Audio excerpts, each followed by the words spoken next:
Hello, hello.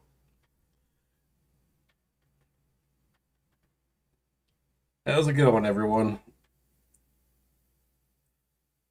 I don't hear anything. That would be because my mic was not on yet. I always leave the intermission screen up first so people have enough time to actually get in. Sure, we've had first hell year, but what about second hell year? That's true, Mark. Second, third, and fourth, and counting. I'll just keep going until the hell years improve. Why didn't I show up to the Gollum vid? I didn't want to.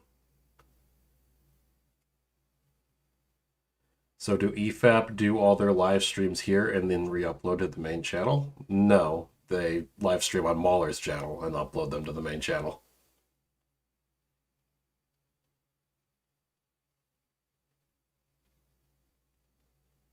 It's okay, your love of pizza shone through in your segments.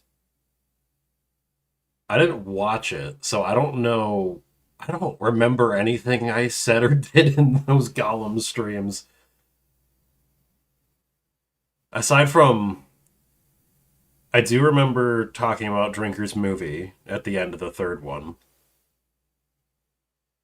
I do remember playing the Thunderstruck during the Lockballs pit. Did I say pit? Bit. Fuck. It was a year ago. That's crazy to think about. Yeah, I don't really remember much from it.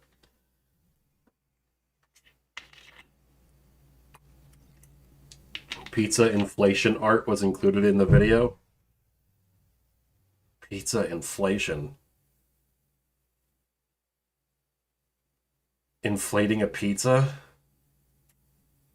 I'm gonna choose to believe that's what you mean.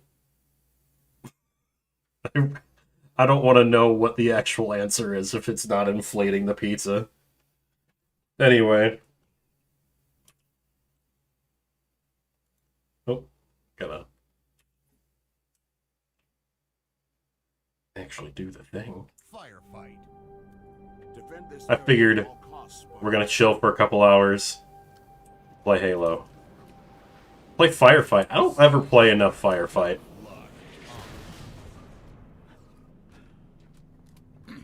Playing on the map that I'm most visually interested in. This was in like the first DLC, I think? Maybe it was the second. I can't believe Reach is a 15-year-old game. Makes me feel old. I was in middle school when this came out.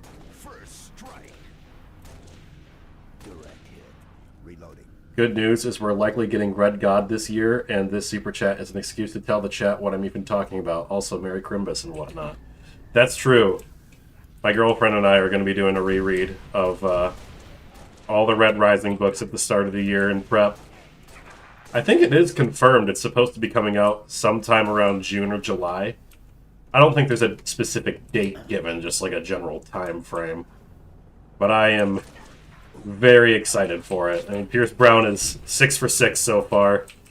And Morningstar already had a good ending, and that was the original ending of the series, so if he can pull off one good ending, and the latter half of the Red Rising series is much better than the first half,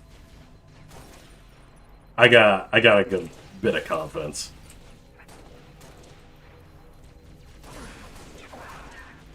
And if you haven't read Red Rising, I love English. If you have not been reading Red Rising, you should start reading Red Rising. It's a really fucking good series of books. I got Mark to read it. Mark went through it twice in a row. Granted, he was listening to the audiobooks. The audiobooks are very good, though.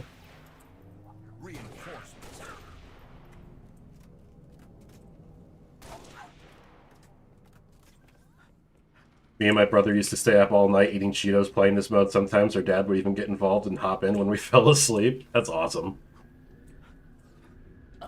I think the only time that my dad ever played video games with us was when we got Call of Duty Black Ops on Christmas. And, man, it sure is a struggle trying to explain to your parents that they can, in fact, move and look around at the same time. Because, like, I was trouncing him purely on the basis of the fact that he couldn't figure out how to move and look around simultaneously.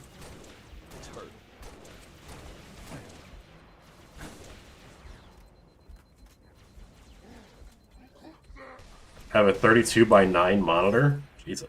And when I play Lord of Ring on it, it narrows my view instead of widening it. No joke, Gollum looks like he's been crushed.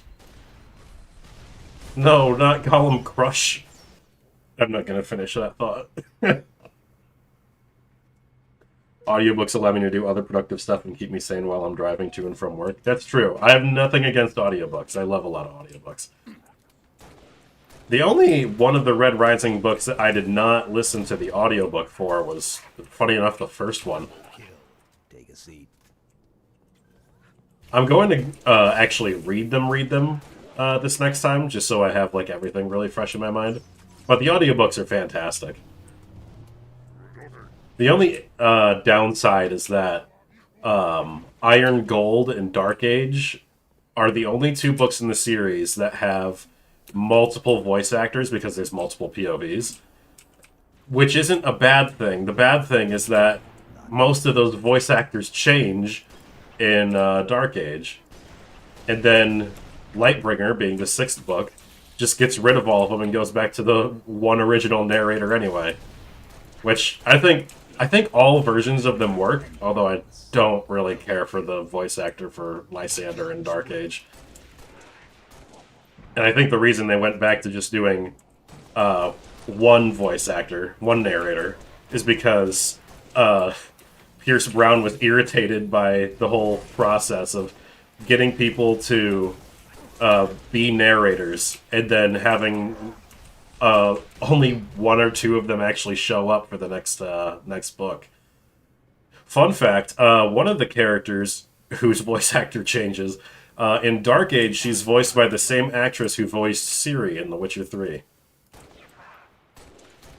Even though she is supposed to be Irish, and that voice actress does not even attempt to sound Irish. Or, well, she's supposed to have an Irish accent. She's not from Ireland, though. You'll understand if you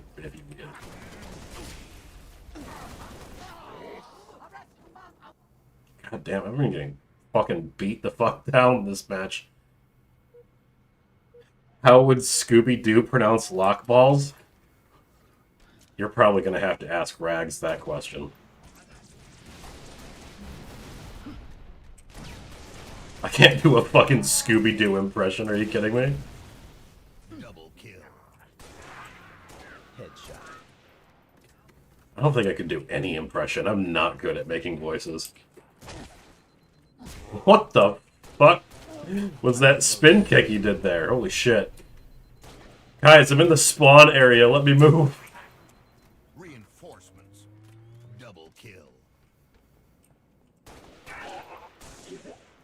Won't be getting up. Because Rags is a dog, right? Sure. Spree. Didn't he also do like a freakishly good Shaggy impression in like one EFAP? Maybe it was EFAP movies. Maybe I'm getting the wrong person, but I could have sworn it was him who did that.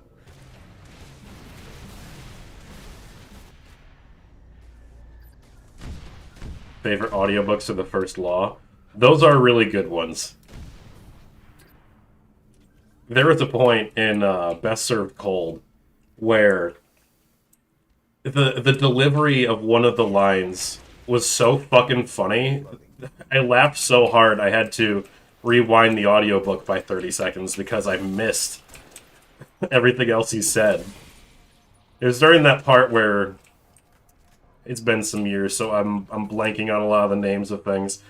But like, they were in some city and Shivers was there, and one of them said something to the effect of, because Shivers is a Northman, he was said something to the effect of like, "Don't worry, they're practically retarded," or something like that. I'm not doing anywhere. Oh shit! No! I'm not even doing anywhere close to enough justice to the delivery of that line. But I remember it being extremely funny. Jesus. I'm just getting started. Yeah, it's Red Rising, First Law, The Expanse, The Dresden Files.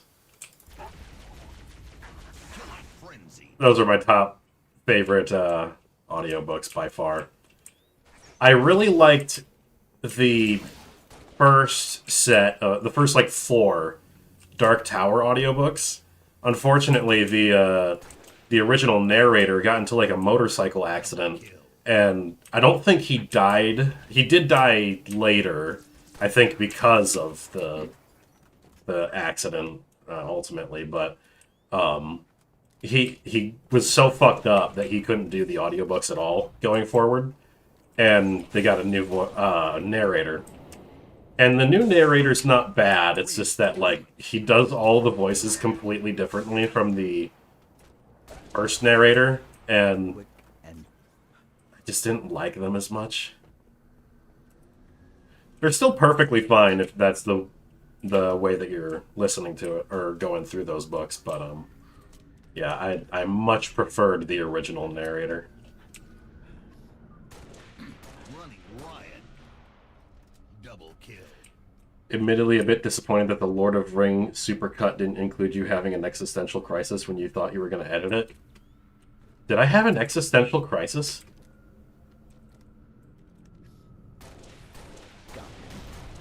I was so drunk for most of those streams, I genuinely don't remember much of anything that happened in them. That, and it's just been a year, but, you know.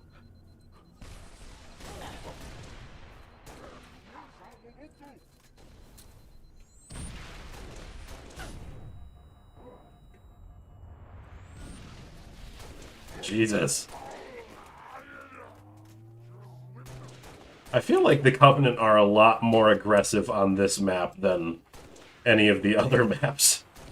Because I played on that map, is it Overlook or something? It takes place in the area from the first mission of the game. I played that fairly recently, and I don't feel like they went into the base anywhere near as often as they do on this map. Rampage. Reloading. Which is fine, I like how challenging this is. Down. Even though it's only heroic, Shots but... on target. It was a brief moment before you were told that Joe Danger would edit it instead. I don't remember that at all. I believe you, I just don't remember it. Seat. Didn't I get, like, too drunk to even, like, have coherent thoughts within,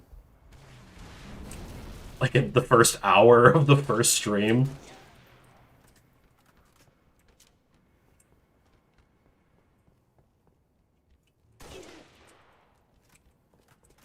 Mauler wants to replay Lord of Ring on its 10th anniversary. Metal might do the same. If they do, will you join them in becoming a true Ring Lord? No.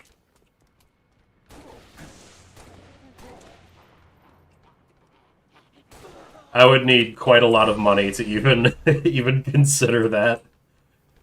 I hated that fucking game. Untouchable. It's like, look, it was funny for like the first like hour or two, I'm reloading. but then it just became extremely frustrating. Reinforcements. I mostly remember how much it sucked to fucking move. Like, there felt like there was like a whole ass delay by like a second between any button input and Gollum actually reacting to the things you wanted him to do. Good night, Wolf. Have a great 2026. Thank you. Did you see the second Lord of the Rings supercut? I have not.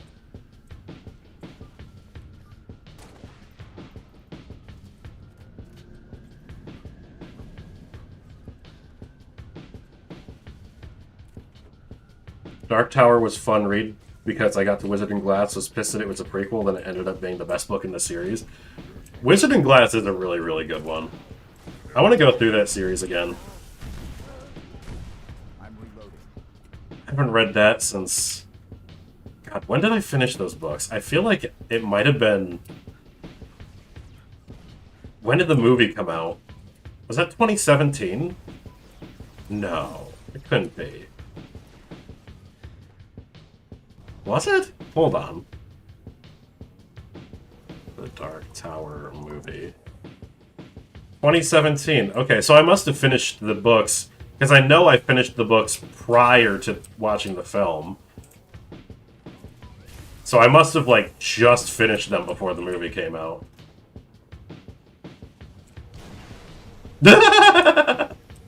You fucking retard grunt.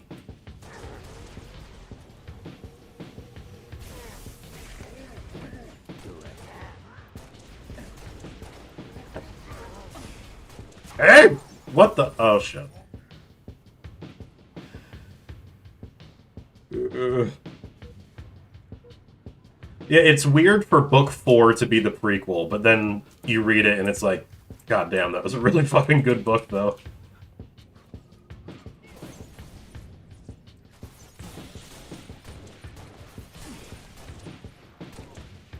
And at that point, you really need the context for Roland's backstory, because it just amplifies his character throughout the whole rest of the series. Damn it. Do I only have one life? No, 3 lives left. I've always been confused by the way that that little bar at the bottom actually conveys information.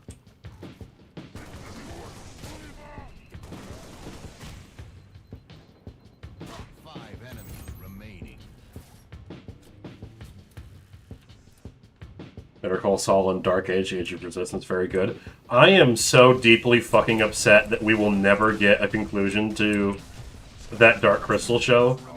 That shit was so fucking good.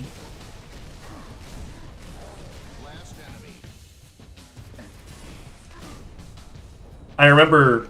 God damn it, really? I'm getting my ass kicked on here. I remember after me and my friend finished watching the show, we watched the, like, behind-the-scenes featurette of it. And one of the guys who was working on it said, like, the magic words to me. He said something to the effect of, you know, basically what we all say. There's a lot of people who, like, bring a series back, and then they change everything that people actually liked about it, and we didn't want to do that. And I was like, fucking thank you! Jesus Christ, why aren't more people like you? Oh, that's target designator. I need, like, a sniper. Thank you.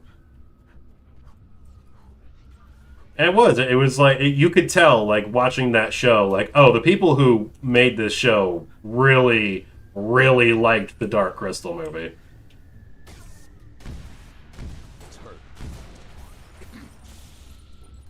Yeah, like, there was so much attention to the detail. The puppets were so fucking good, too. Double kill. Double kill. There were even some bits that were, like, downright, like, disturbing in that show. Like, there's a bit with, I don't remember what the character's called, but it's one of the Skeksis. Mark Hamill voices one of them. And he has this, like, psychotic moment in, like, one of the last couple episodes. That shit was so fucking crazy. Double kill. That's the kind of shit where it's like, I can't believe I'm watching puppets do this. Really, really unfortunate that Netflix was like, yeah, we're gonna keep Stranger Things, but we're gonna shit-can this infinitely fucking better show. I mean, I know it's probably because not enough people actually watched the show. But goddamn, Double kill. you give it at least one more season. Reloading. You piss away enough money on, like, worse things all the time. The Scientist, yeah. Good Lord, holy shit! Triple kill. Way too many fucking fuel rods there, my god.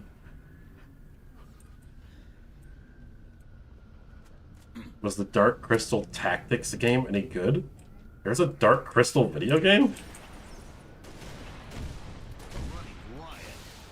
That feels like it would not translate well to video games. Especially, like, the way that the world is supposed to look. There's actually like a part of the behind the scenes bits where them showing like originally like they were gonna make the Skeksis puppets, but they were going to make the Gelflings like CG. And the test footage they had looked fucking horrible. Reloading. Luckily they were like, yeah, no, we should just do everything puppets. This looks like shit.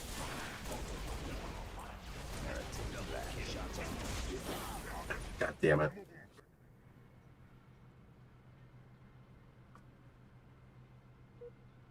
'80s fantasy should have been bigger than it was. One life left. To be fair, a lot of them weren't very good. Even the original Dark Crystal movie, like, I like the Dark Crystal movie, but it really feels like a lot of it was kind of crushed by its own ambition. Like, there was a lot of cool stuff in there that it just really did not have the time or the budget to properly flesh out.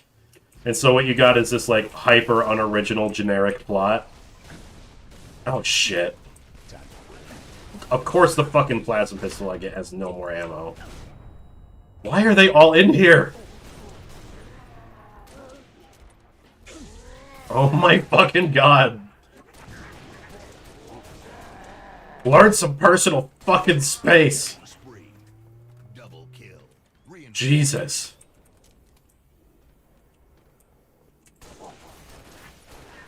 I think I hear a Wraith out there. Yeah, I feel like the Dark Crystal, like, the original movie could have been better if it had more time to flesh out its ideas. I still like it for what it is. It's pretty fun. And the puppetry is really, really cool.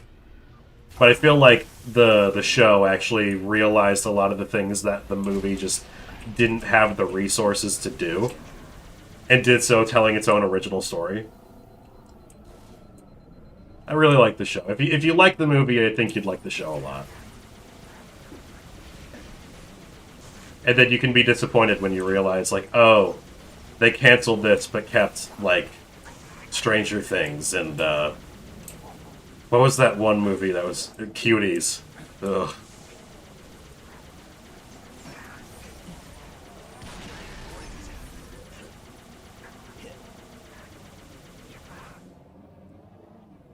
God. Bungie was really like, what if we just made, like, one firefight map that was way harder than all the rest of them? Granted, playing firefight solos already kind of like a handicap.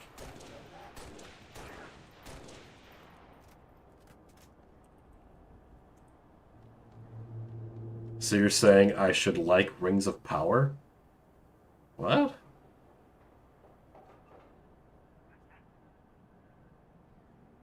What does that have to do with anything that I said? I don't remember referencing Rings of Power at all. Double kill. I worry that Avengers Doomsday will be another DP and Deadpool and Wolverine, in which it turns a significant profit that teaches Marvel all the wrong lessons all over again. Honestly, if you're still watching Marvel at this point, I think you're just kind of dumb. Like, how long have they been shit? Like, the majority of the time that they've been making movies? It's hurt. I'm just double kill.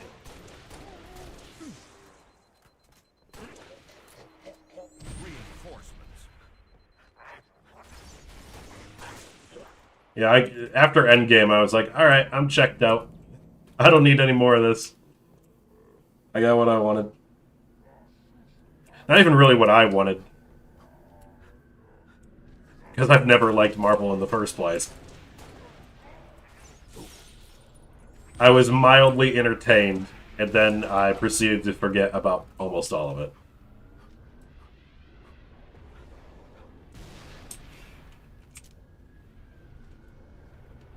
Star Wars was bad for so long, and then they made Andor.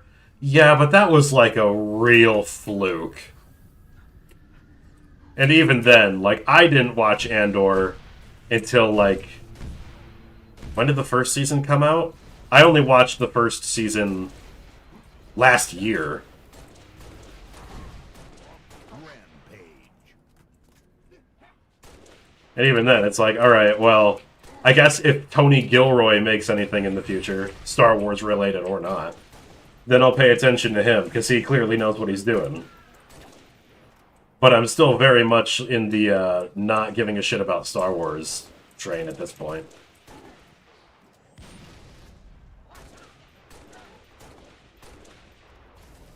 It is pretty wild to think that, like, we're getting another Star Wars movie and absolutely no one on the planet gives a shit. I mean, it's good considering what they've done with the series. Like, oh shit. Oh, fuck. Oh no, I'm dead. No, I must have one life left.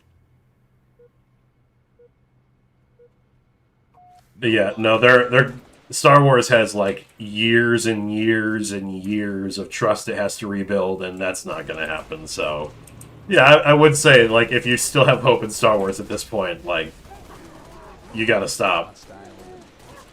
Like, you gotta give up that hope, brother. Cover me. I'm reloading. I'm just getting started.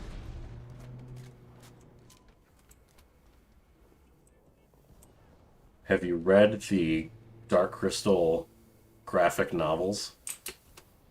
I know of them, but I haven't read them.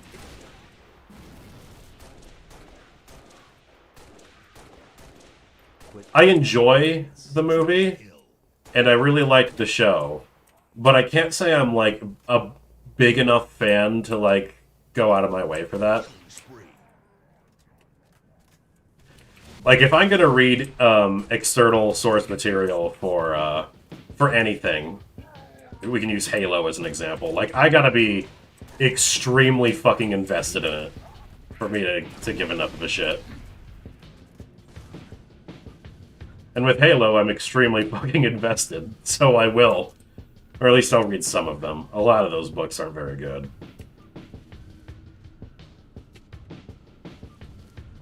But with Dark Crystal, it's like, it's something that I enjoy. It's not something I, like, would necessarily go out of my way for.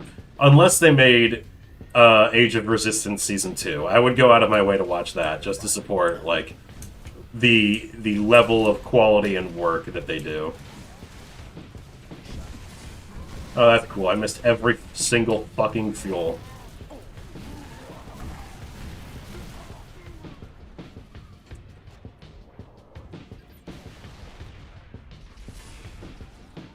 Oh, shit. We can't afford to let them hold. Oh. I'm calling in orbital assets. Game Okay, fair enough.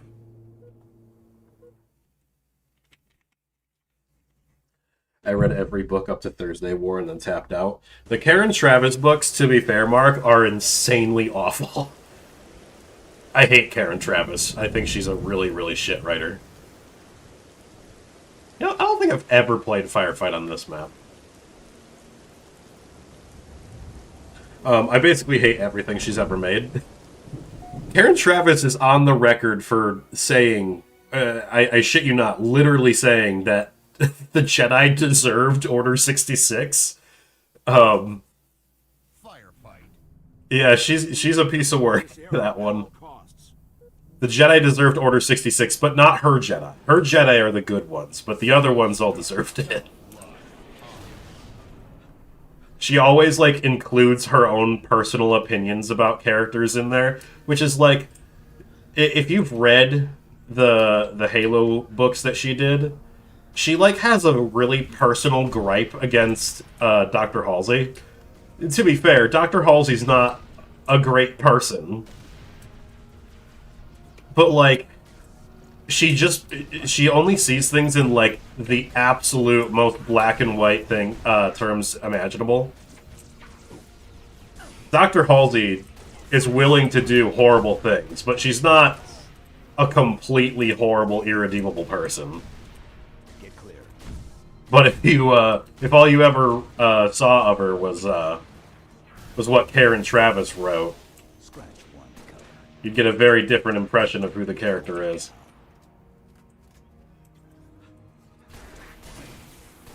I would just outright say never read anything from Karen Travis, full stop.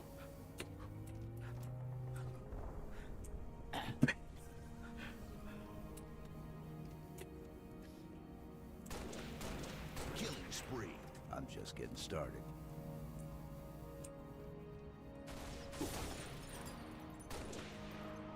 It's in double kill. That's a Hassan kind of statement. Well, Hassan would say it like about a whole group of people. Like, America deserved 9/11. Well, then again, she did say that about all the Jedi, so maybe that is a Hassan kind of statement. Take a seat. Reloading. We'll take it. It's fun. Just the other day, I was talking with my girlfriend about what books we're going to be reading heading into next year. And I want to do a reread of, like, the classic Halo books, aside from The Flood. The Flood's not a very good book. It's just a retelling of Halo 1, but, like, way more boring.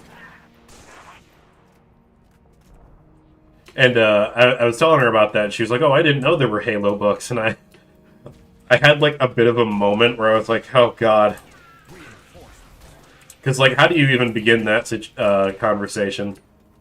On one hand, it's like, oh, yeah, there's Halo books. And on the other hand, it's like, oh, yeah, there's Halo books. Like, that's the thing. There are some really good ones. There's some really bad ones, too. And then it's all mired in, like, the fact that, like, a lot of them are, like, required material for, like, the latest games to even fucking make sense. So, naturally, a lot of people have less than positive opinions about the Halo books in general. But I want to take her through those games, because she's never played Halo before.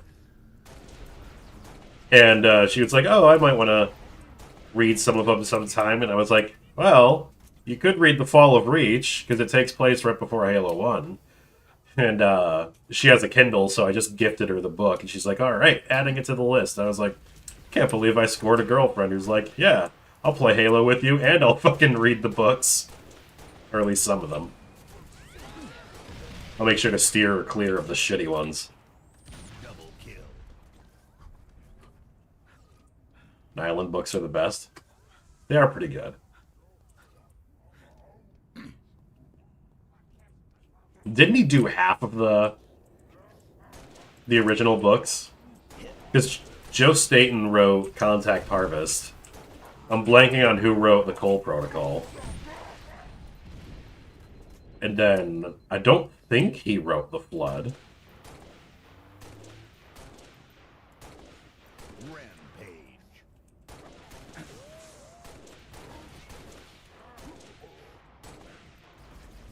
Double kill.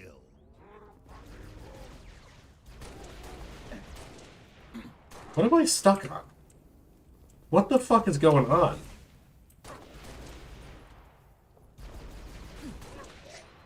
Okay. I don't... What the fuck? Okay, only the S button is working? No, wait. Where am I going? What the fuck? Okay, R is not working either. I have no idea what happened there. He did Fall of Reach, First Strike, and Ghost of Onyx. He did not write The Flood. Okay. Tobias S. Buckle. Right, that's the one who wrote Cole Protocol.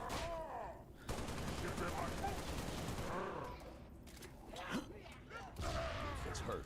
Not bad. Hostile arena. Wolf Loki gloating about finding a unicorn. I mean, if you do, you gotta brag about it. No, get the fucking... There we go.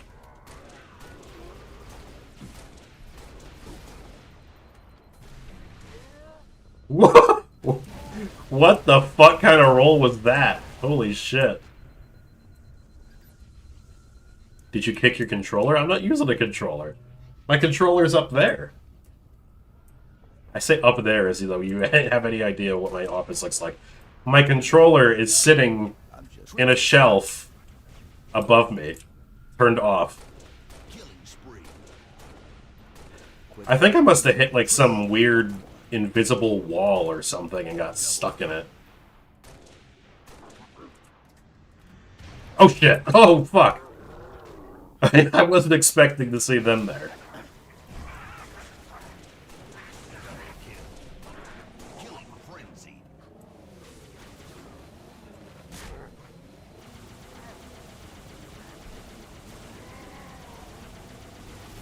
Oh shit.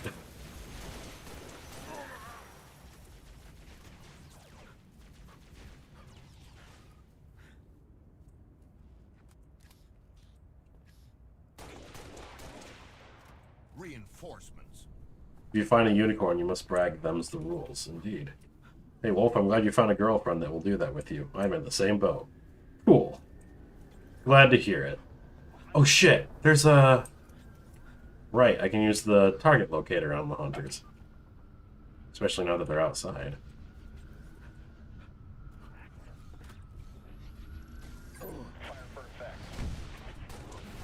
I like how the target locator showed up in one level of Halo 4 and then they were just like, we'll never use this again. Headshot. Take a seat. Double kill.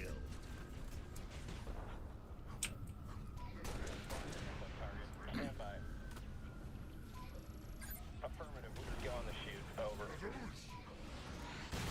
There's so many things. I was just thinking about it today. Like, Reach had campaign matchmaking. That never showed up again. Reloading. There's so many things that 343 was just like, yeah, we'll just never do that ever again. It's like Bungie gave them, like, the perfect template to do fucking anything and make, like, basically universally beloved Halo games. And they were like, what if we did everything in our power to fuck that right up? Oh, shit. Sorry if this is a tough question to answer, but D. 5 lives left. I'll give you this. That I agree, that is a tough question to answer. I don't even know the parameters of the question, so I agree. Very, very tough.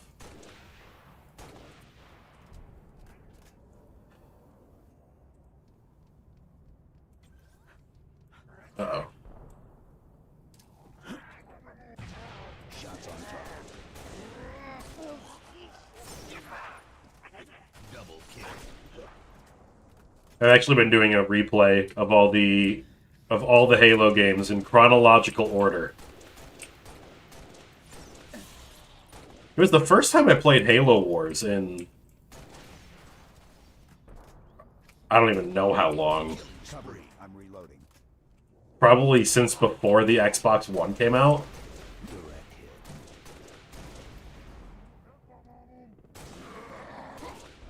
I still have a lot of issues with how the with how the narrative is told. And there's a lot of things like they don't do a good job of handling things like the Flood. But there's a lot of heart to that game. I quite like it. And the visual style is great.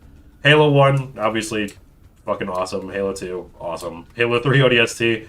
I hadn't played that one in full in quite a while, too. Really, really fun game. Never really appreciated just, like, how they changed how every single one of the weapons handled just slightly. Since you're not a super soldier in that game.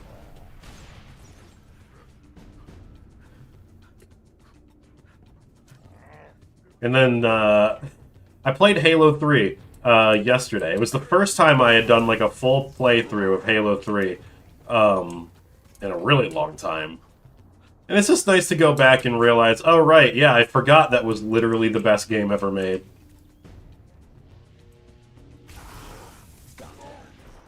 God, it's so good.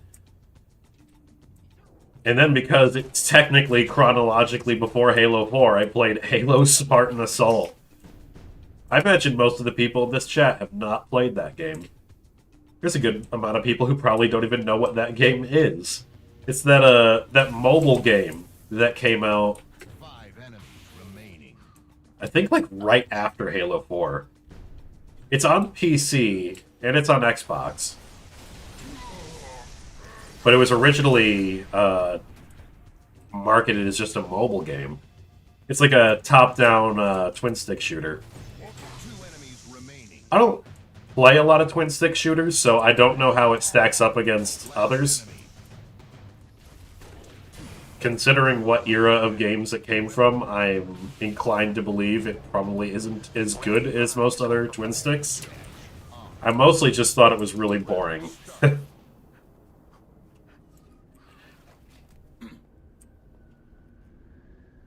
My apologies. I need to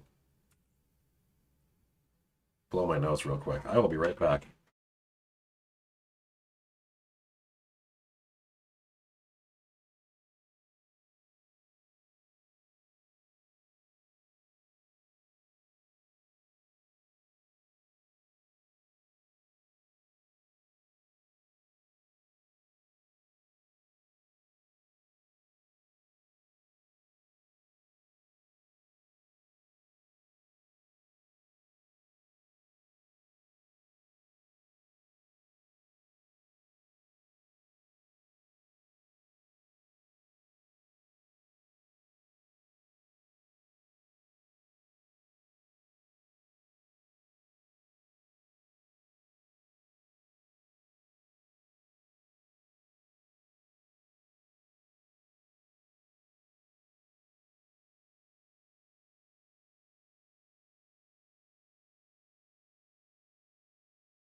Alrighty. Sorry about that.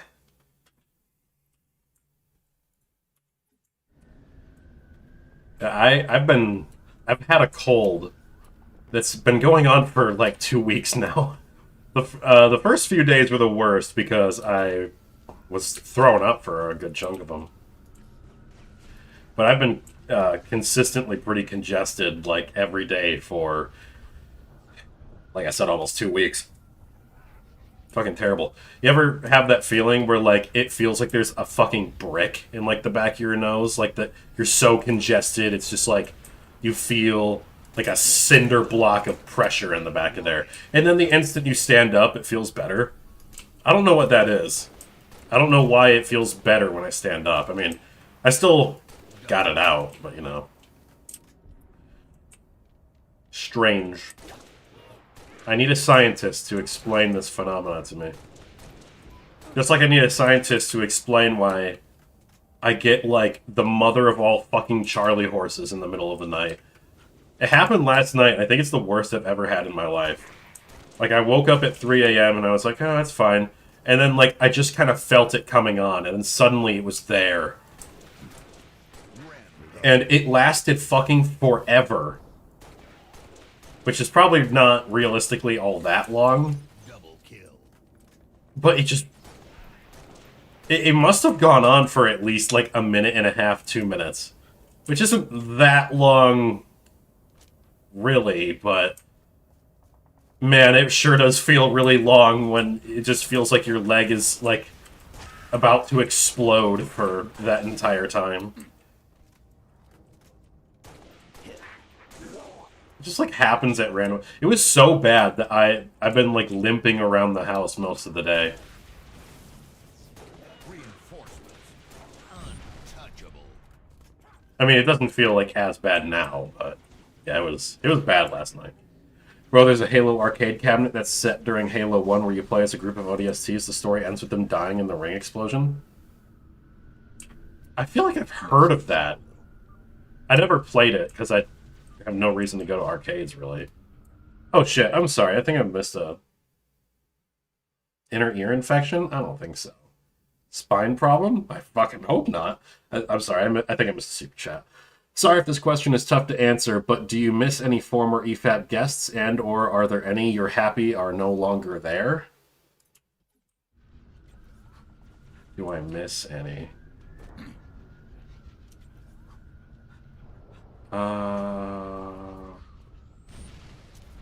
I guess Jay. But I think Jay's doing what's best for her. To be honest, I don't even really remember a lot of EFAP guests. And a lot of the ones that are gone now had good reason for being gone.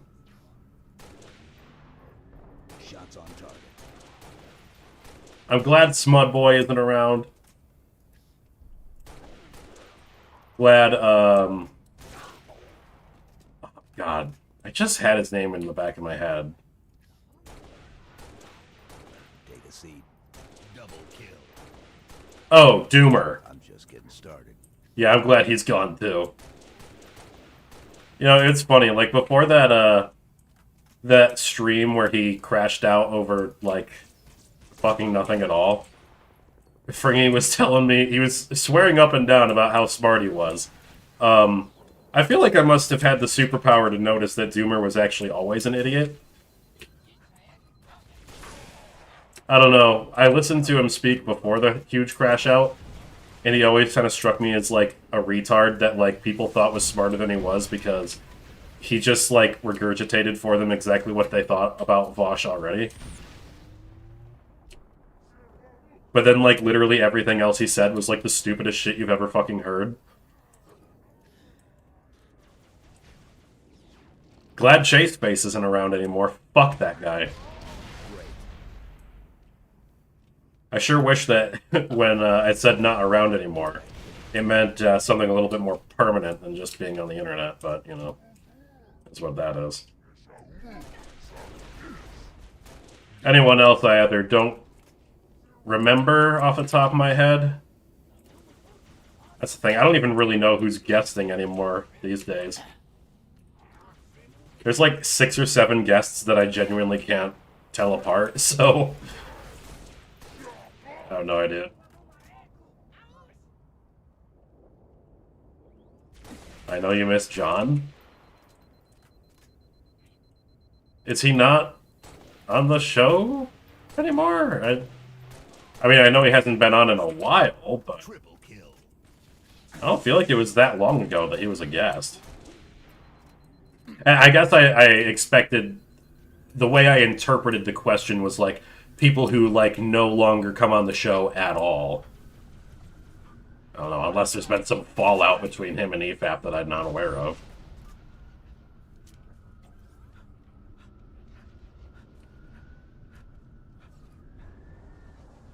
Dude, this is the same difficulty, but this map is significantly easier than Unearthed. Shots on target. Can someone jog my memory on Chase Face? You don't want your memory jogged on Chase Face, trust me.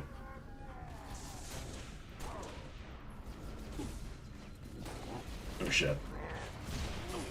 Scratch one covenant.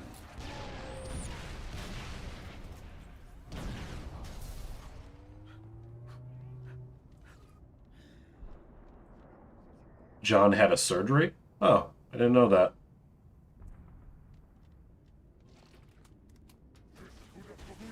Well, good luck to him on whatever the surgery was for. Double kill. Won't be getting up.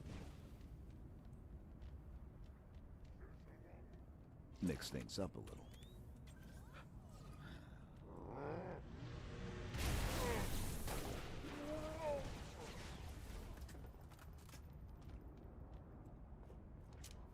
Learned the Chase Face lore last year, in which I hadn't. I'm pretty sure I told you the Chase Face lore, Mark. Or at least I think I told you some of it. I don't think Theo knew the full extent of it either. I'm reloading. Double kill.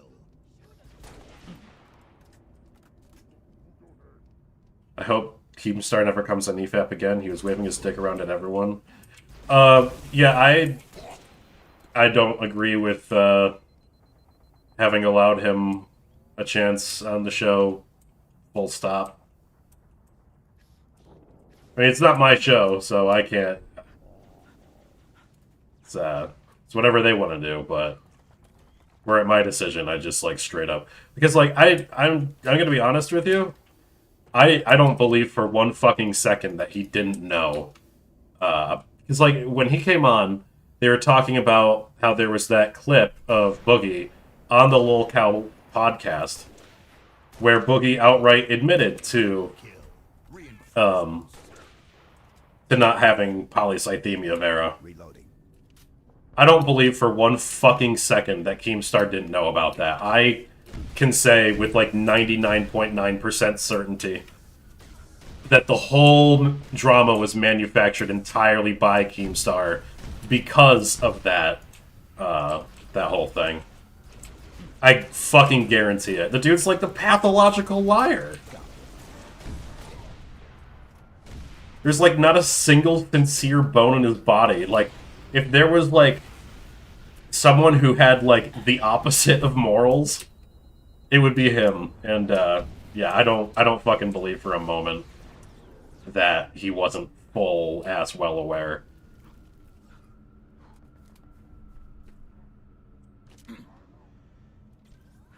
I do agree, Mark. It at least was funny to watch Platoon smack him around, and but all the same, yeah.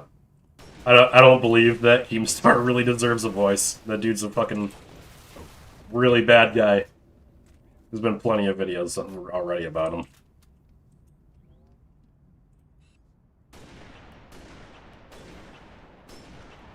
Do you think a PvE-only Halo 5 Warzone mode would be worthwhile for future titles? Well, I think Warzone, like, if you took out the fucking pay-to-win shit, I don't feel like Warzone in general was a bad idea. That's the thing with 343. They just, Quick and painless. they take some random shit. They have some, like, good ideas mixed in with the bad ones, and then they're like, let's throw out every good idea we have and completely just... So first what they'll do Loading. is they'll do, like, the worst version of whatever that good idea is. And then instead of expanding upon it or doing it better, they just decide to say, oh, fuck it, throw it out. It's like the squad commands shit in Halo 5. Double kill. They did, like, the piss-ass worst version of it.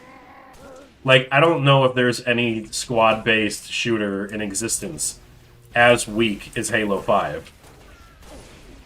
But I don't think that squad-based mechanics in a Halo game is necessarily a bad idea. That could be a really refreshing way to change up the gameplay. But instead, they were just like, oh, fuck it, throw it out. Like, why? Why don't you ever try to expand upon these ideas? It's crazy how, like, Halo 4, Halo 5, and Halo Infinite are, like, to a new fan who doesn't know, like, the wealth of meta shit that went on with the making of those games. They just come across as like the most schizophrenic, like nothing ever stays the same kind of games ever.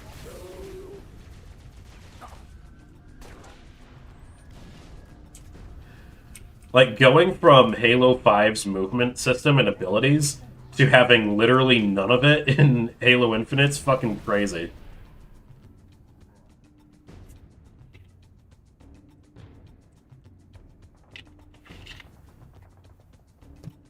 Cynic Snacks is in a band? I didn't know that. He was the pizza guy, right? Pizza. I can't have pizza, though. I had lasagna earlier. Oh, shit. Hostile eliminated. Oh, shit. Is that my first death in this map?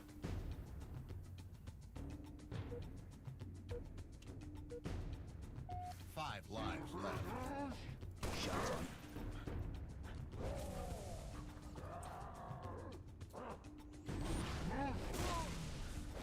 Yeah, I think more people should just, like, have plans to get off YouTube. This website's a fucking dead end, and it only gets worse every year. I'm glad that Cynic was able to find something he likes and get out. What kind of music does he make?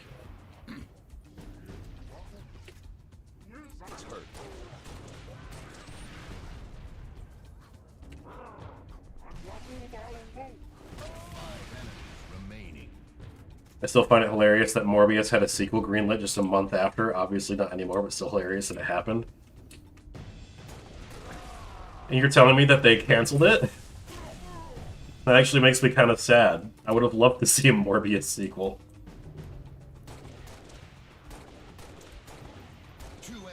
Morbius is one of those movies that's like, you can't really feel mad about it.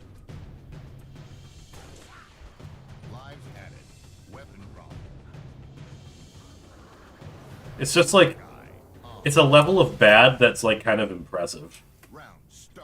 And it's very, very funny. Indie rock band Lovejoys. Are they good?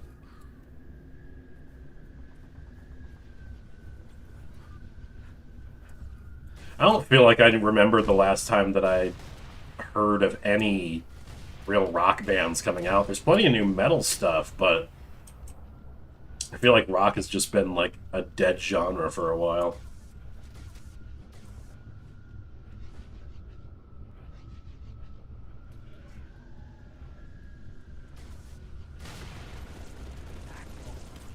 Scratch one Oh shit.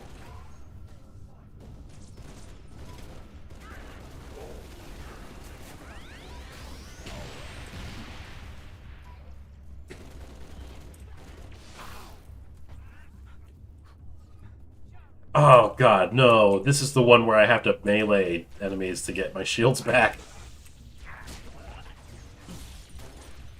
Fucking... What is that? Tough luck? Or is that... Black Eye? Killing frenzy. Triple kill. Double kill. Alright, let's see if we can get this one. Getting up. Shots on target. Double kill.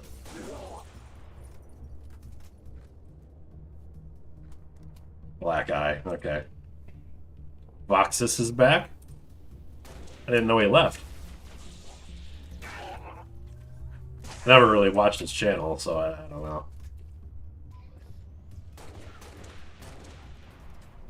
Double kill. They eventually removed Arena Breakout from matchmaking. That seems to be Microsoft's modus operandi. If they can't get it right the first time, they just removed it. I know. I liked the idea of Breakout. Running riot. Headshot. Double kill. It wasn't really my cup of tea necessarily, but I did like fucking around with it a little bit. One of the biggest issues with Halo 5 on the multiplayer angle is that it's like very obviously geared exclusively toward ranked shit. Because like even now, I play Halo 5's multiplayer every now and again, and the only game modes that are ever populated are Ranked Slayer and Warzone Firefight. Sometimes you can find regular Warzone, but not as consistently. But the casual playlists are completely dead. I have not been able to find one fucking game in any of them. And it's like, I can fuck around with the Ranked Slayer. I'm like I was playing it last night. I was at Platinum 6. I lost a match and went down to Platinum 5, but it can be fun. It's just that it's like, you know, And painless. a lot of when I'm playing multiplayer, I kind of want to relax. I don't want to. I'm not fucking gunning to be in some esports team. I just want to have fun a little bit. And so, I'll play Halo 5 multiplayer because there is some fun to it. It's just that, you know, they didn't even have Big Team Battle until I think 2 months after the game came out. Which just kind of feels like, oh, their whole mindset going into Halo 5 was, oh, we're just gonna cater explicitly to the esports crowd and to nobody else. That's why all the maps in Halo 5 basically play exactly the same, because they just made midship over and over and over again. Like, straight up, there's one map that's just midship but flipped upside down. It's not a bad map, but there's no variety. And every single BTB map is a Forge variant. There's no, like, dedicated BTB maps in Halo 5. Reloading. Triple kill. Which kind of goes to show what stupid mindset they had walking into that. Halo is supposed to be a party game. That doesn't mean that there's not a competitive element to it. There absolutely is. But to make it exclusively competitive is just very, very stupid. Very, very alienating to the audience. They cater toward MLG and ranked in Halo 4? Direct hit. I don't feel like that's true.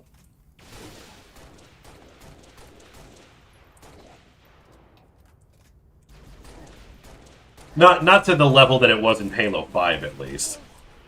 Reinforced. Oh, shit. Because, like, the whole custom class system in Halo 4 is, like, inherently less competitive than, like, even Halo 1.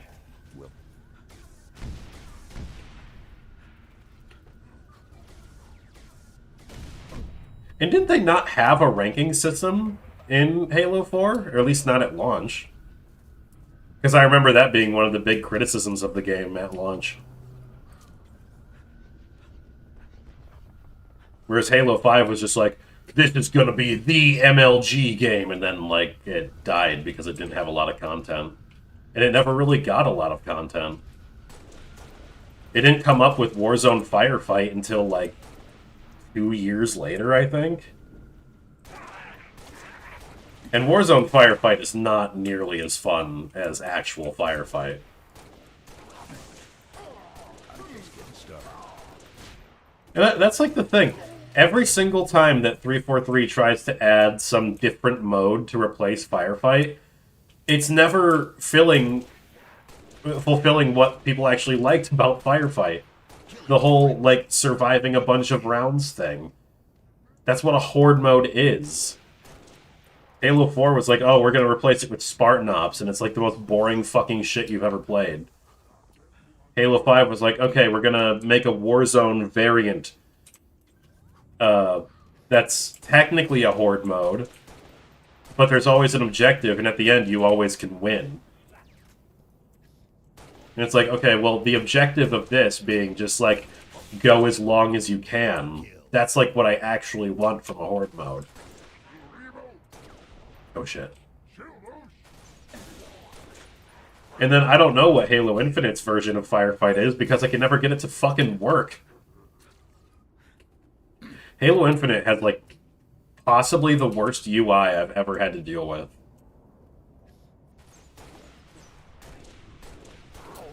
Oh shit. Ah, damn it.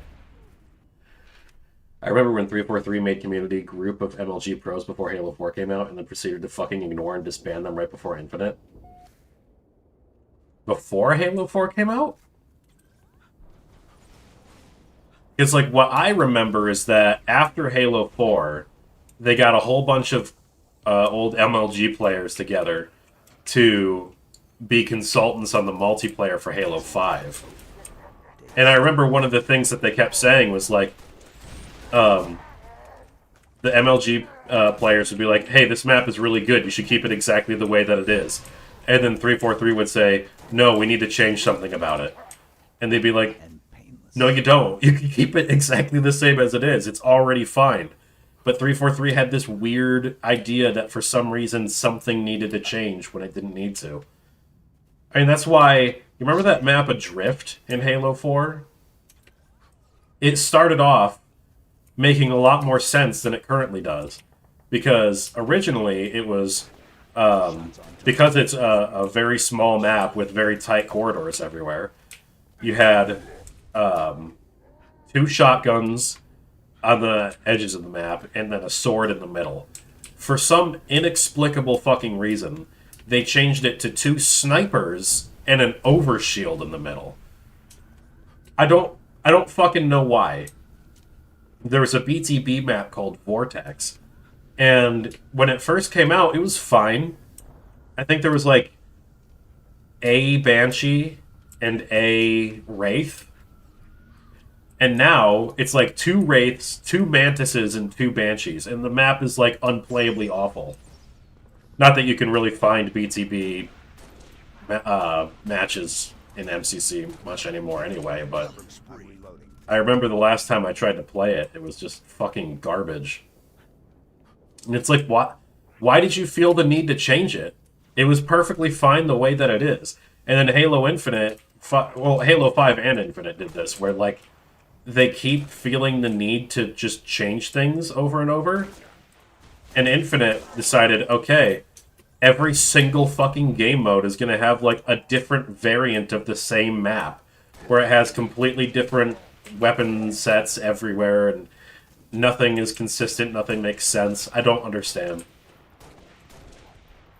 They've done it with every single one of their games, and I can't think of, like... I genuinely can't think of any time that Bungie changed the power weapons on the map. But 343 have done it to, like, almost every map they've made. Remember when Haven in Halo 4 did not have the man cannons? And then just one day, they put man cannons in there and Forge? And they also put, like, weird lights there, too, so now the map looks uglier than it did before. To be fair, the Halo 5 variant of the map, I think, is better than the Halo 4 version, but it's just weird. I'll never understand 343's weird insistence on changing absolutely everything, including their own shit. 343 is the Somalian daycare of developers? What the fuck? I don't even know what that means. Somalian daycare. That must be referencing something I'm not aware of.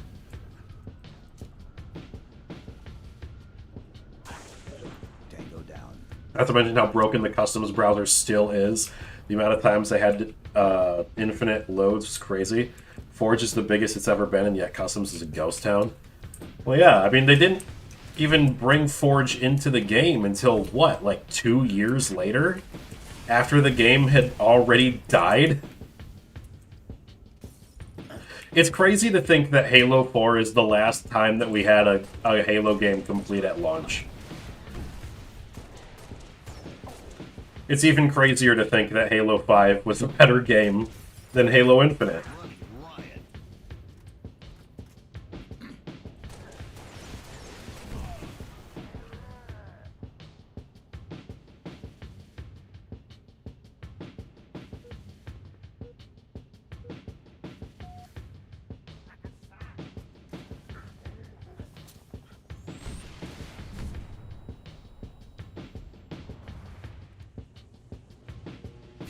It's injured.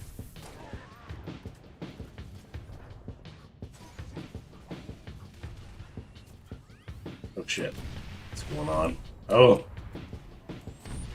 Oh fuck. God damn it.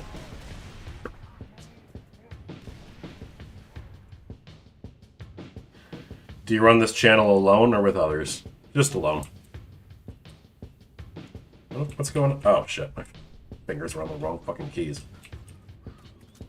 Oh, I need a better plasma pistol than this.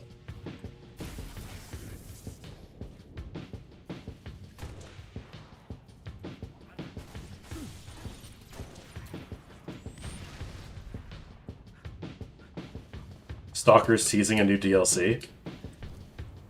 I'm gonna wait, honestly. I mean, I really liked because I played through, when the game came out, I played through all of it. I 100%ed the map and everything. And I did really like it. But I also felt like there was just a lot missing. There were, like, whole massive portions of the map that were just kind of empty. Now, I do think it's kind of like a miracle that the game even came out. And there are a lot of things I appreciate about the game. But it definitely needed some work. I know that they've added a bunch of updates and shit, but I think I'm gonna wait a little while before going back to it. No. No, no, no, no, no, no, no, no, no! Fuck! God damn it! Whew.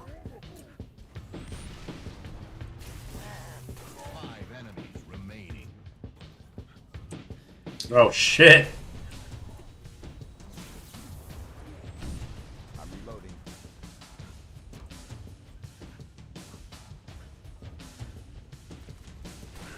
Killing spree. 2 enemies remaining. Double kill. Last enemy. Frag out. My target is down. Lives added. Okay. Skull. On. Iron. On. Bonus round. Good luck. Good luck. Do we have... What's this one? These ought to be rockets or something. Ah, it's not really one I was hoping for. Shots on target. Oh well, that's fine. It's just gonna be a bunch of fucking grunts.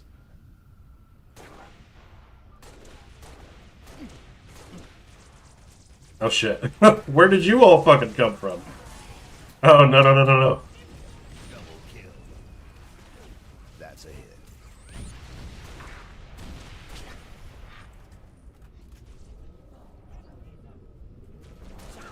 Oh shit, actually this might come in handy now. Killing frenzy. Quick. No! Oh no. Bonus round over.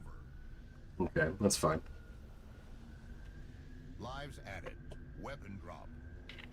How much to get Wolf to stream in 1080p? Fire mission. Over. What's it at? Is it not... Direct. Set. Start.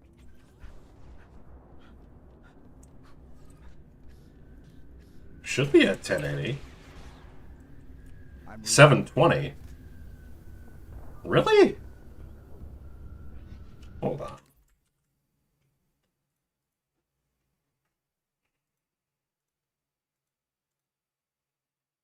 Base canvas 1080. Output 720. Oh shit. Really? It must have changed my settings with that last update. God damn it.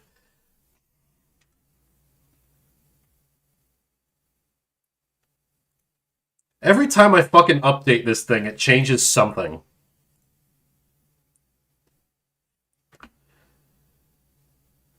Alright, well, there's nothing I can do about it now.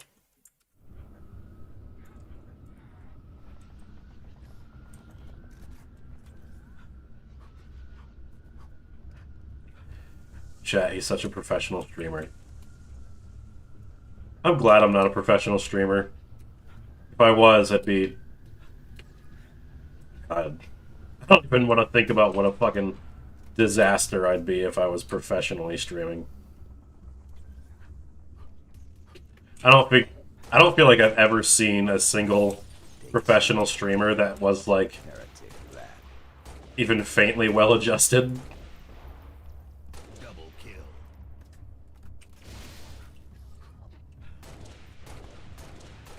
Killing spree. Overkill.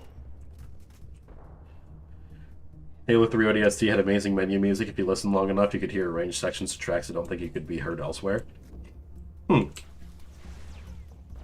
I do agree that I really like the ODST music. Reloading.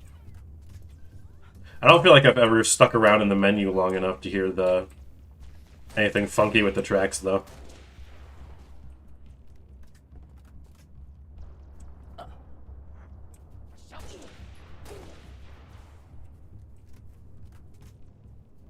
That Chris Chan guy seems normal.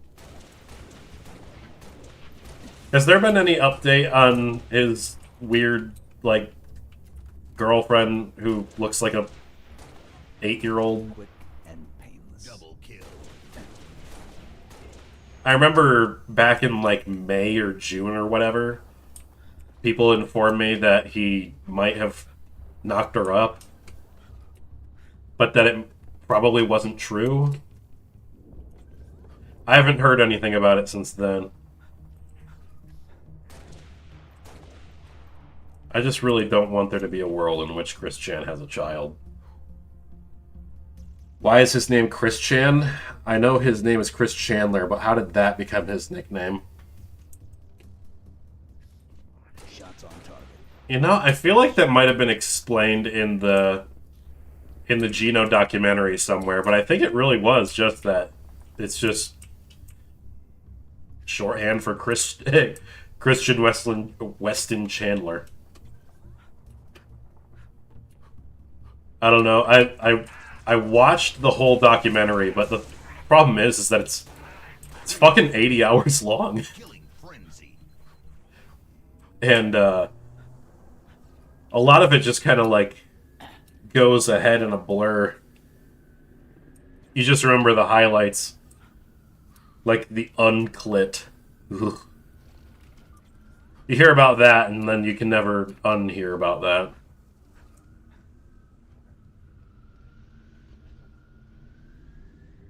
Last I heard, she's expecting, but I haven't heard anything else.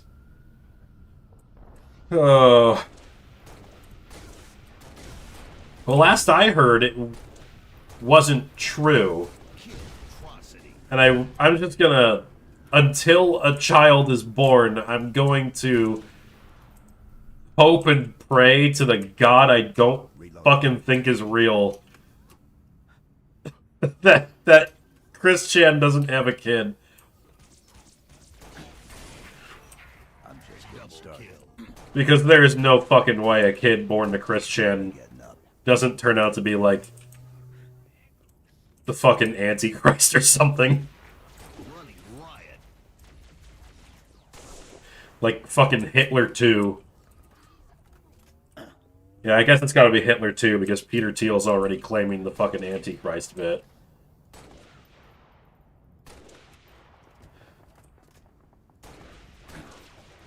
Take a seat. Overkill.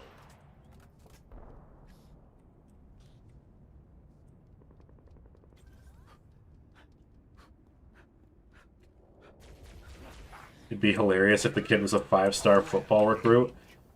Well, the problem is that I don't think he would literally even be able to.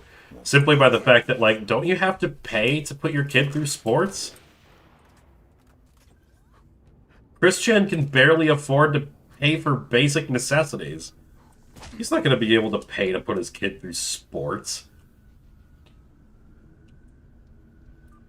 And even if he could, he's not going to. The child will be Sonichu. Oh my god. Can you imagine? Can you imagine Chris Chan reading his child... Chris Chan reading his child the Sonichu comic before bed? Double kill. Holy shit. Scratch one cover. I'm reloading. One of his teachers knows exactly who Chris Chan is and, like, does everything in their power to try and save the child. Turns into the plot of Chris Stuckman's movie, but is, like, simultaneously worse written and better.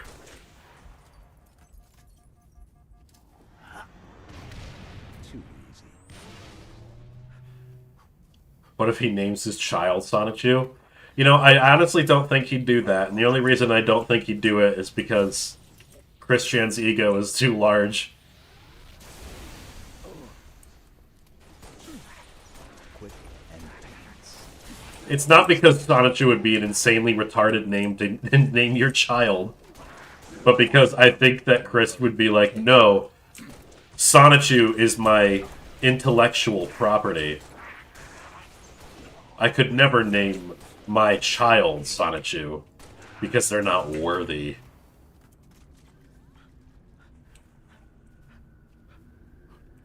Your Honor, I had to kidnap this child. His father is Chris Chan. Judge, not guilty. There should just be, like, a Chris Chan clause in the law. In the law of every nation in the world.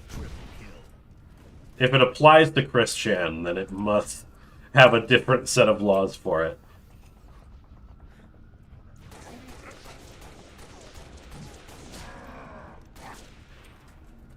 Claus Chan. He'd call the child Chris Chan Chan. It's hurt. Double kill. He'd give it a Sonichu medallion pacifier. Oh no. I like how everyone who comes into contact with that fucking medallion always has their life go into shambles very quickly. I'm just getting started. Double kill.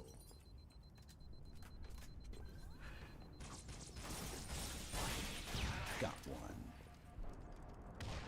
All right. Tango Double down. kill.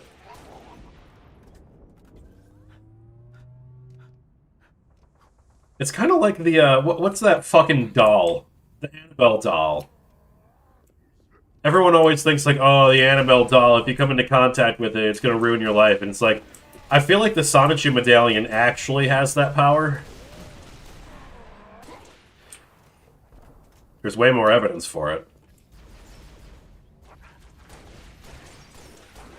Killing spree. Double kill. Chucky? No, Chucky's different.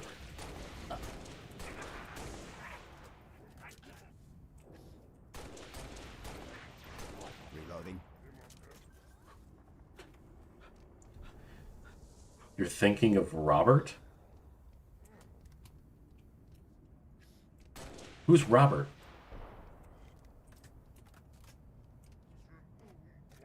You guys gotta remember, I'm not terminally online like the rest of you. Like, I don't understand, like, half the references you guys are making. I say I'm not terminally online as though I don't know, like, most of the life story of Chris Chan. That's about the extent of my terminal onlineness, though. Everything after that is just like, oh, I don't even care.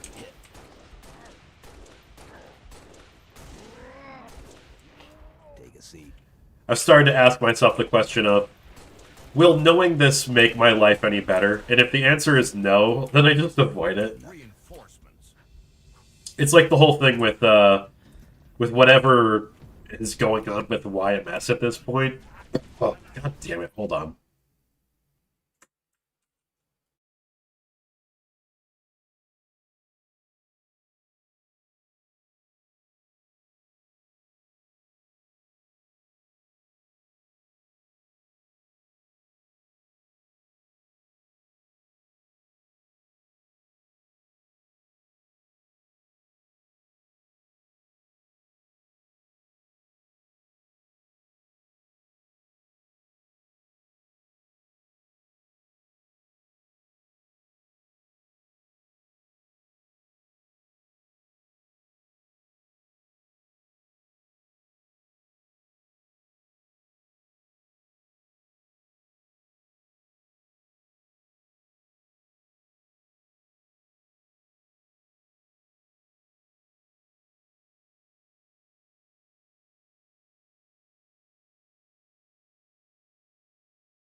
Sorry about that.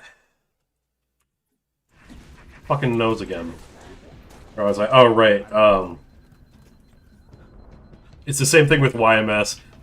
I know that people have, like, talked about, like, some weird shit he said about, like, fucking animals or whatever.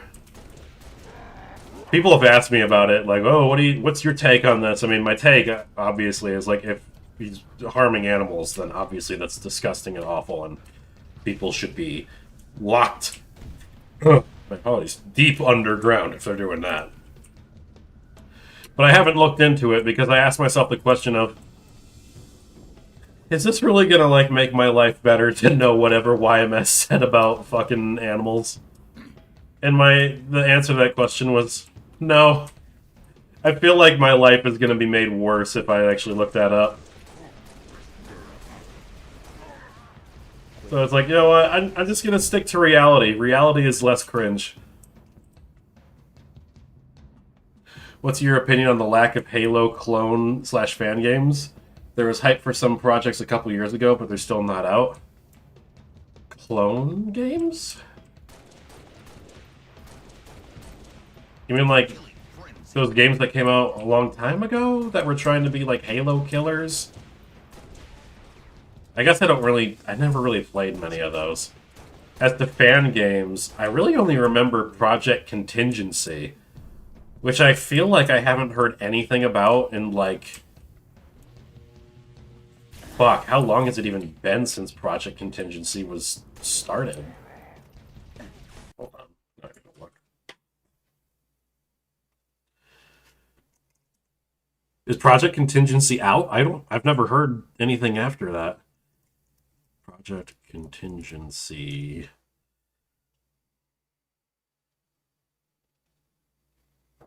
It's got an official YouTube page.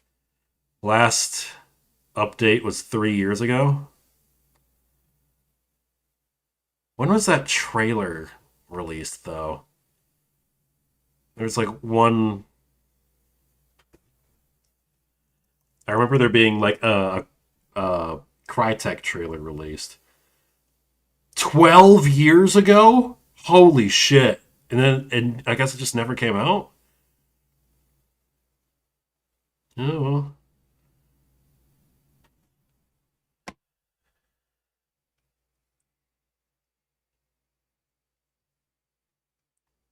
One ball to rule them all. One lock to lock them. One ball to find them in all the darkness. Lock balls, lock balls, lock balls. I once worked a few internships at an elderly care center a couple years ago, and I had to Google it recently for a job application. Now I'm getting nonstop ads to put my mom in a home. Google it? You mean like Google... You mean like just Googling the home itself or the job itself?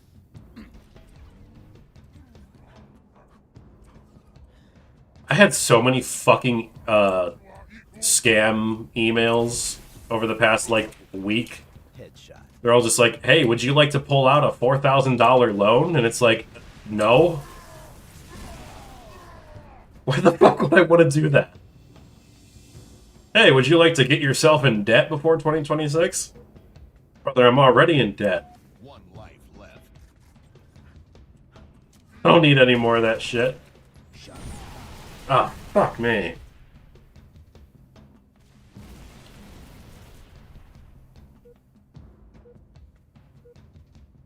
No lives left. Plasma.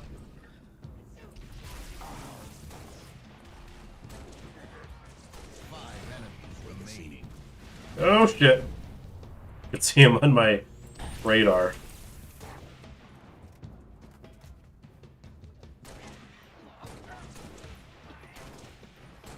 Two enemies remaining. Last enemy. I'm just getting started. What is that? Is that a grunt? Must be. No notification, and now I have to go to work. Halt ball as well, Wolf.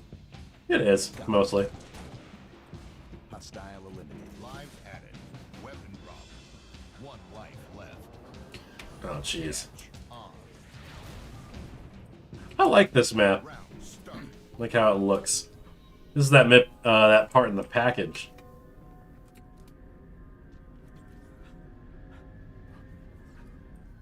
You know, something I noticed, because when I've been replaying these games, I've been trying to stick to the original copies of them.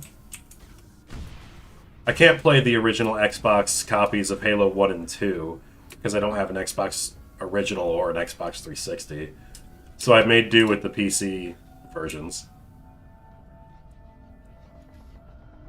But all the 360 versions I've still been able to play, and something I noticed, Double kill. the 360 version of Reach looks a good bit better than the PC version, or the MCC version, I guess I should say.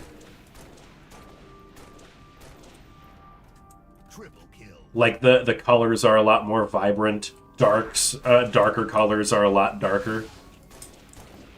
And that's true of all the games. Like, I feel like the shadows got kind of fucked up during the Reach port, or during the MCC port, I should say. It's not that the games look bad. And painless. And it's not like I wouldn't suggest buying the MCC if you haven't played Halo before. Killing frenzy. But it is a little disappointing that, like, there's just little visual quirks from the originals that are not maintained in MCC. I appreciate it for basically making Halo immortal going forward. Because now that it's on PC, one day someone can probably mod those visuals back into place.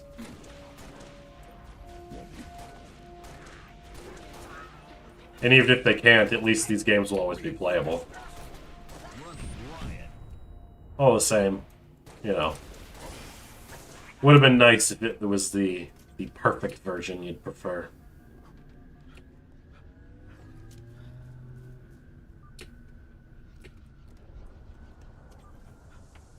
I think the colors really pop out a lot during Long Night of Solace. Because I noticed it a lot when I was replaying that mission on the 360 version.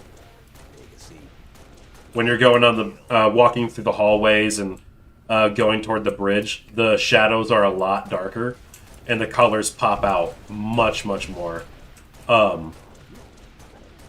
Something that I realized is that on that mission in particular, the little transparent, God, what would you call them? They're like barriers between space and atmosphere that you can pass through seamlessly. I don't know what those are called in the game. But you can actually compare them, and in the original, those are like a bright blue. But in MCC, they're kind of like a really dull, faded-out blue. Like, it's just clearly not the same color scheme. The game still looks good. I mean, I'm playing it here, but... No lives left. But yeah, something definitely got fucked with the colors when they ported this to MCC. And unfortunately, because 343 doesn't even fucking officially exist anymore, and 343's... Or, sorry, Microsoft is too busy forcing AI into all of its fucking games.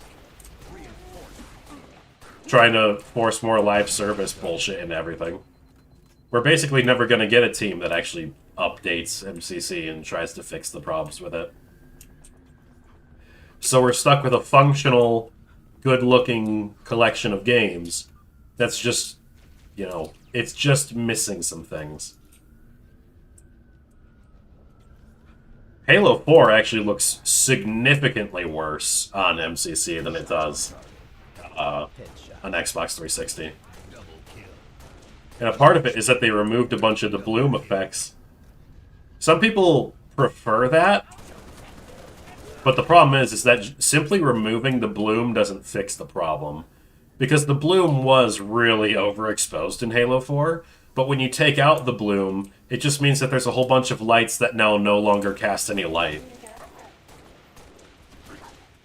And there's effects like lava or fire that no longer glow anymore. And it's like, damn guys, like, the one game in this collection that you actually made, and it's the one that got treated the worst.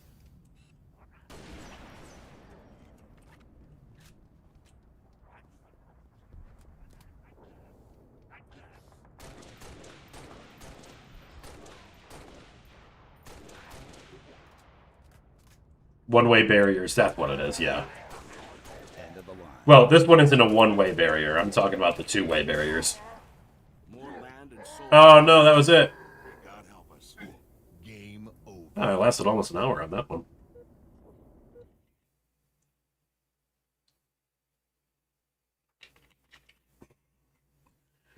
No planned highlights for the Avatar breakdown? I still have to go through that one. It's not that I didn't have planned highlights. I'm gonna do ODST Firefight. It's not that I didn't have planned highlights, it's just that I just, during that latter half of December, or more like the middle half of December, middle quarter. What's wrong with me? Middle third. That middle third of December. I just got really behind on some stuff. I was rushing to get the Christmas video done, and I just didn't have enough time for it. That's why I only just released that Wake Up the Dead Man or whatever that movie's called highlight. I got a couple more from those planned. I was just behind on some stuff. We'll be getting ahead again. Set, start. Tough luck on.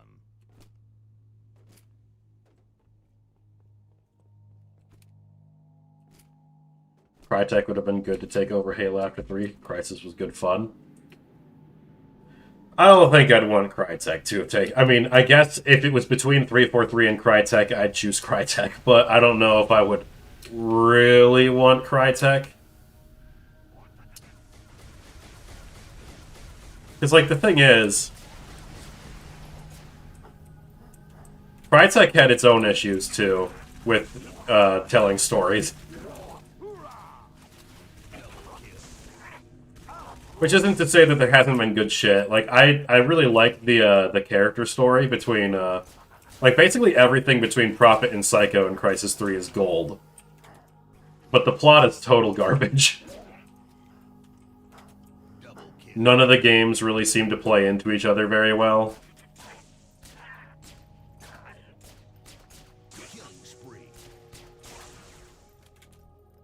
Double kill. I feel like Crytek would introduce a lot of issues. And I just wouldn't want to do that.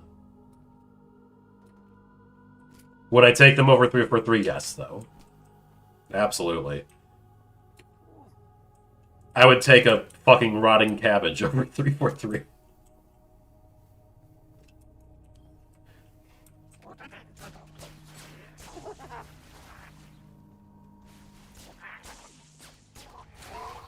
Oh shit.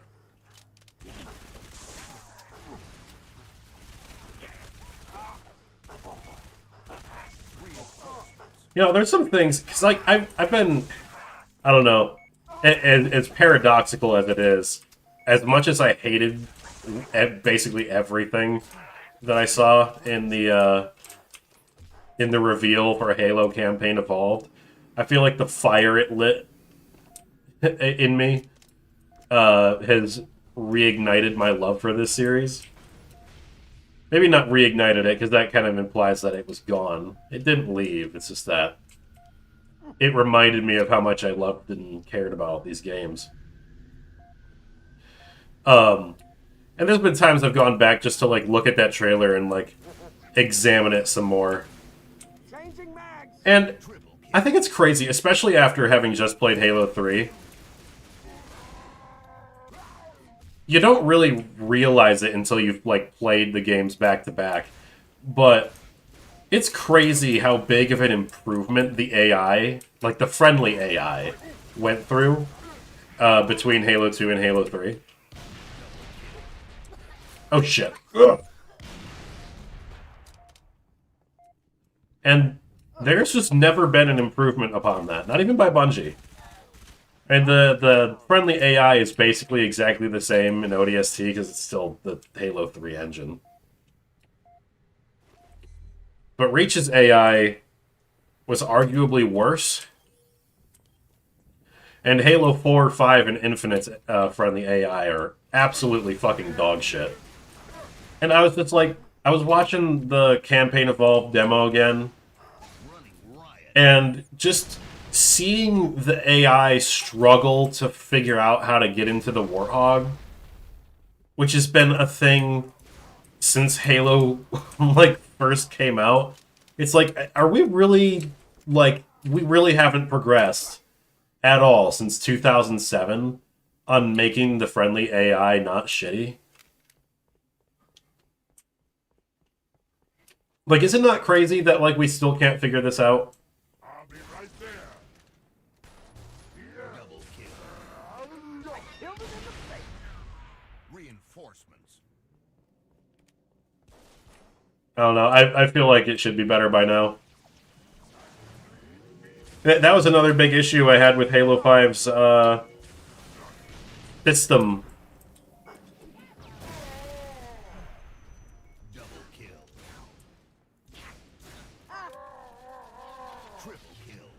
Because, you know, it's squad mechanics, but all your squad mates are fucking morons.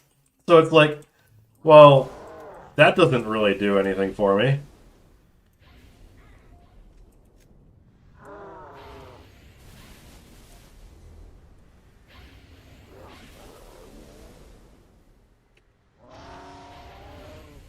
Like, if all the people I'm commanding are fucking idiots, then, like, what am I supposed to do? Meanwhile, you compare it to games like Republic Commando, and they were, like, touting around that, like, oh, we got the guy who made Republic Commando to do the squad mechanics in Halo 5. And, like, the squad mechanics aren't even, like, 100th as in-depth as they are in Republic Commando. And the AI are way better, despite Republic Commando being being 10 years older than Halo 5. Republic Commando is a 20-year-old game. Which is crazy, because it doesn't play like a 20-year-old game. Or I guess it doesn't play like how you would expect a 20-year-old game to play.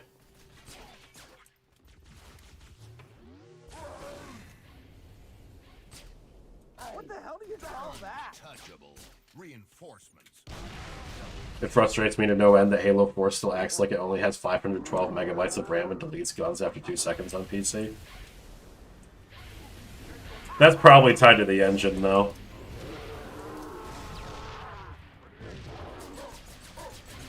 You guys should quit while you're ahead.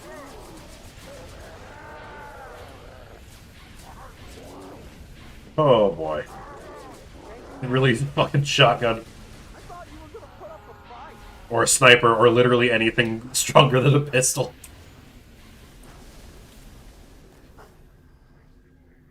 ODST firefight is way more challenging than Reach.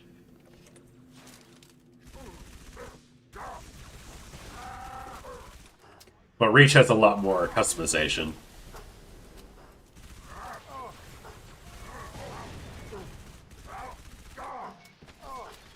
Oh shit. I'm totally dead here. Or not.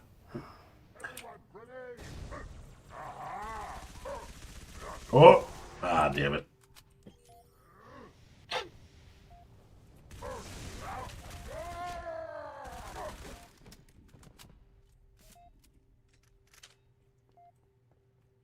Oh, I think I ran out of health packs. Oh, there's maybe some down there. Get up and fight.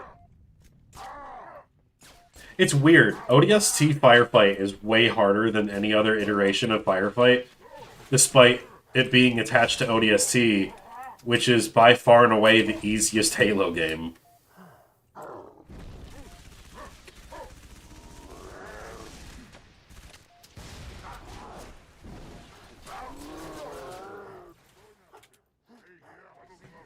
Fucking god, there's so many brutes.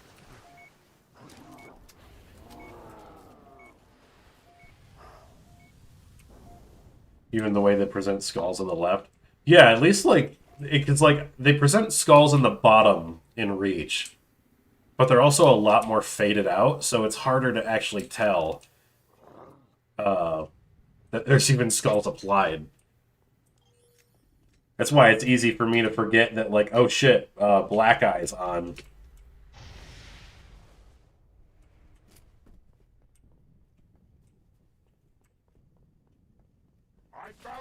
ODST looks so good. Halo 3, I was kind of amazed, especially since I was playing the 360 version. ODST, or sorry, Halo 3 still looks gorgeous to this day.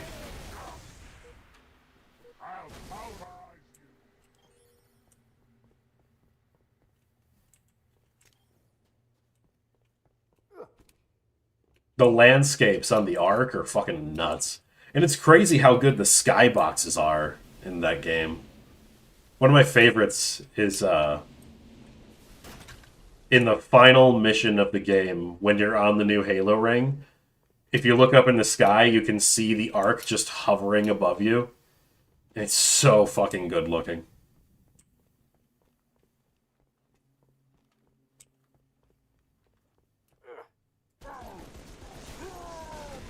And then you have Halo Infinite, which has, like, actually possibly the worst skybox in the entire series.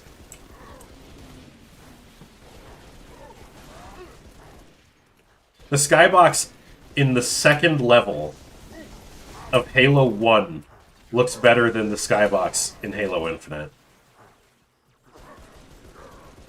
Infinite skybox is so uninteresting.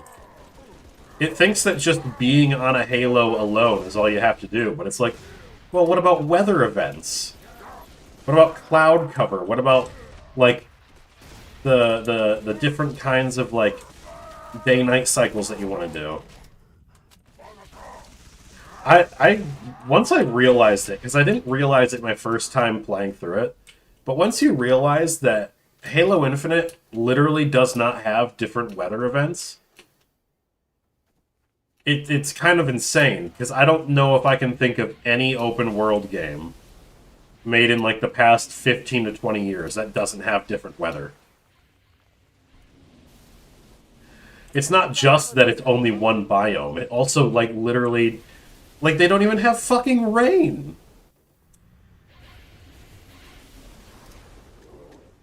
Even ODST was able to fake rain. And they had to fake it because the Halo 3 engine couldn't handle actual rain. You're the worst slop I've ever laid eyes on.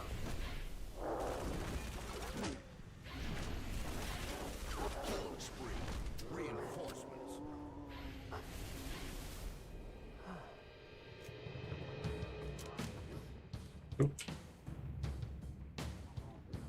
Halo 3's art style is my favorite. I think I prefer the Reach art style, but I do prefer, like, Swapping mag. the kind of vistas that you could see in Reach. Or, I'm sorry, in 3. Because I think Reach's skyboxes are less interesting.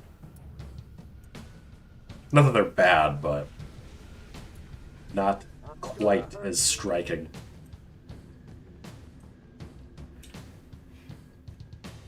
Bungie changed Marathon's art style to look more like UE5 slop.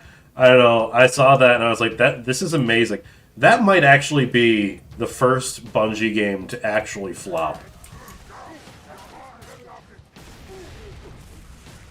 Oh shit! Where'd the fucking chieftain come from? Oh fuck.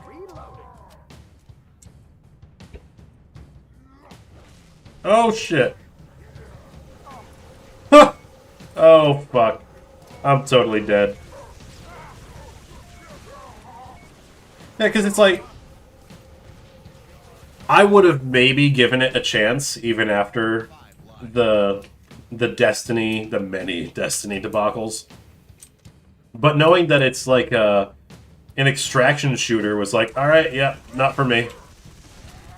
I fucking do not like extraction shooters. I've never had fun with an extraction shooter. It's just, I don't want to do it. And it's so weird to make Marathon the extraction shooter. Like, one of the things that the original Marathon games were known for is, like, how much it pushed storytelling at, like, a time that it wasn't really that common back then. Not in that medium. In first-person shooter video games? I mean, come on. Storytelling at that point was fucking Doom Guy going to hell because the demons killed his pet rabbit, Daisy. And that was, like, the long and short of the story. So to make a Marathon reboot that doesn't have a story is like, what the fuck are you doing? Why would you do that? I don't understand. And then make it an extraction shooter? Five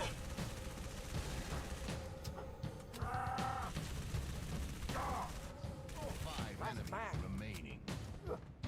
And then there was the whole art debacle, the art theft debacle, and now, to combat the art theft, they're like, alright, what if we make the game look even less interesting than it already did?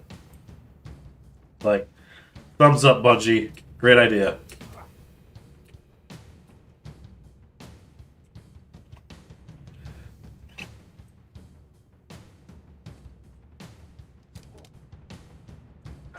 for pistol.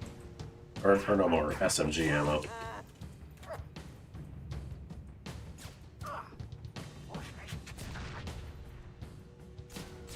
Two enemies remaining.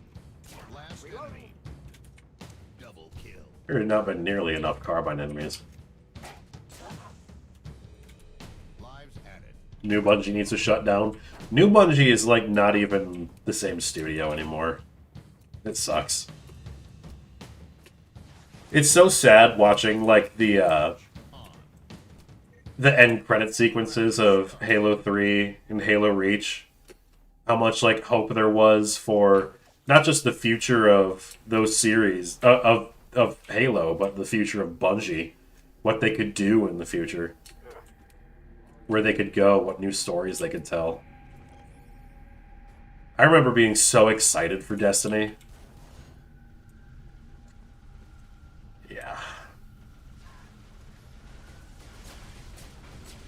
It was a different fucking time. I had that, like, big box special edition. Destiny 1 was the first time I ever bought a special edition of a game. You know what the second special edition of a game I got was? Home in an ambulance. Fucking Halo 5. I didn't get the one with the big, like, Chief and Locke statue. I got the one with the cheap, flimsy, shitty Guardian statue that I ultimately wasn't even actually able to put together because the plastic that they used was so flimsy and shit that it broke trying to put it together.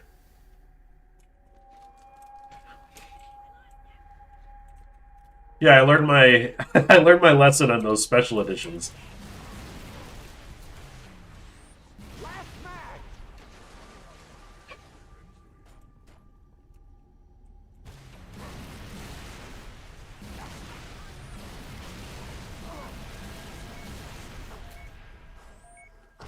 Although I do have special editions of the two Ori games. Although one of them was or no, both of them were special editions that were released only after the games came out. That's how special editions should be. After you've already proven yourself, then you can get a special edition. Not like, oh, get the special edition now before the game comes out and you don't know if it's going to be fucking shit or not. Changing mags. You know, 10 years ago, it used to be a lot more, actually more like 15 years ago, really.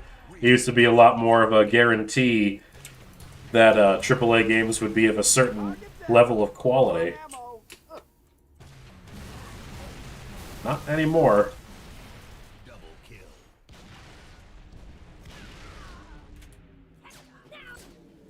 Right between the eyes.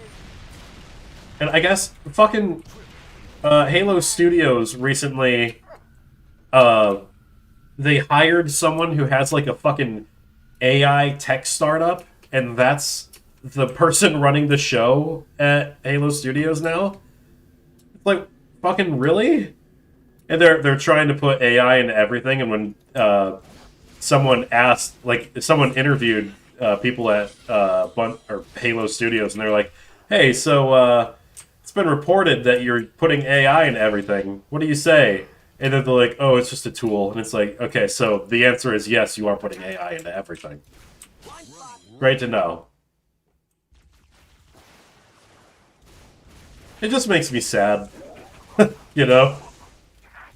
Like, I don't have it in my heart to be angry anymore. I'm just sad.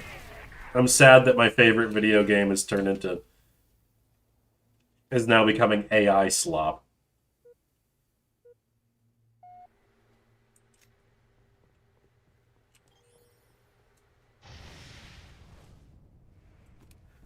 Whatever happened to Brian Reed? Hopefully he's not putting pen to paper anymore since Halo 5.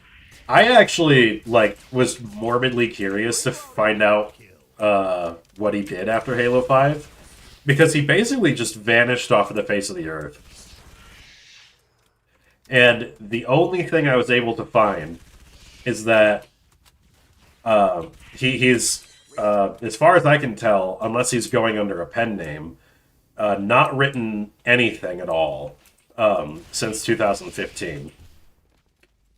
and the only thing that that at least I'm aware of him having done, I don't know if he's still doing it, is he works as like some kind of communications director at Nintendo.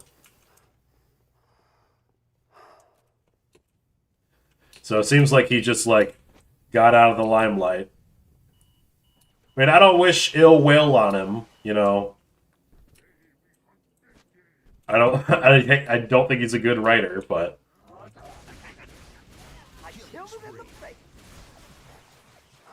you know, Kill.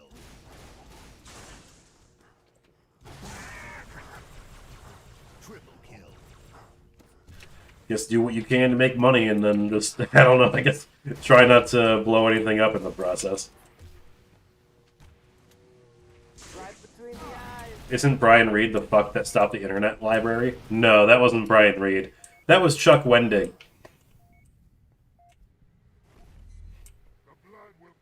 The funny thing is, it's like Chuck Wendig did it because he was like, "Oh, my books are on there. I don't want people to steal my books." And it's like, dude, you're a fucking awful writer. No one is stealing your books because no one gives enough of a shit to even read them.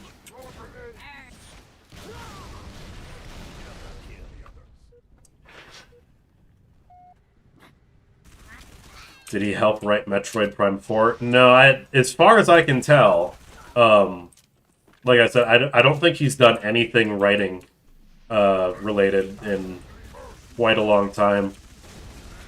Because the last time I saw it was like some kind of technical role, like I'm pretty sure it was, I don't know if it was necessarily communications director, but it was something like that. It was like some boring desk job kind of thing. Jesus fucking Christ. Give me a little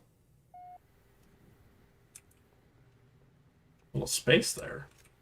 Reloading.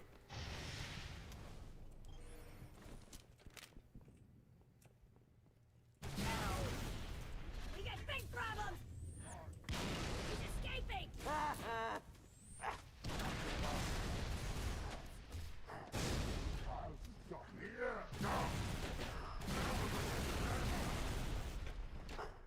Double kill. God damn. Whenever anyone ever asked me about, like, oh, what do you think of Halo 3 ODST's firefight? I'm always like, oh, I liked it better because it's more challenging. But then I go forever without actually playing it, and then when I do finally go back to playing it, I'm like, oh my god, this really was, like, way the fuck more difficult than I remembered it being. Cover me! I'm going out! Oh shit. Oh no no no no no no no no no no no no no no no no! Oh my god! Fuck! Damn it! One life left.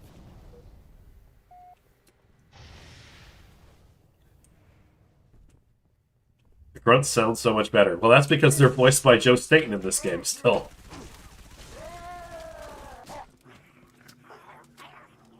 That's my favorite bit of trivia, that the guy who wrote the fucking game is the voice of the grunts.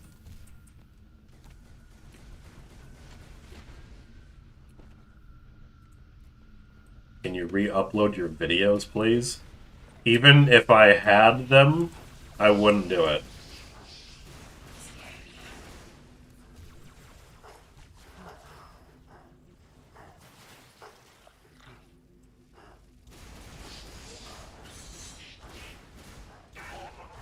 Double kill.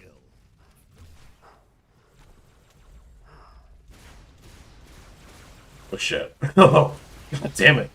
I hate it when the drones have fucking shields. Double kill. It's like, aren't you annoying enough?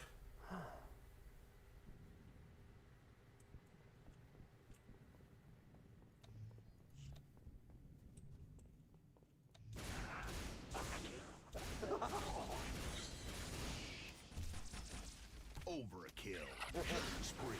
Oh.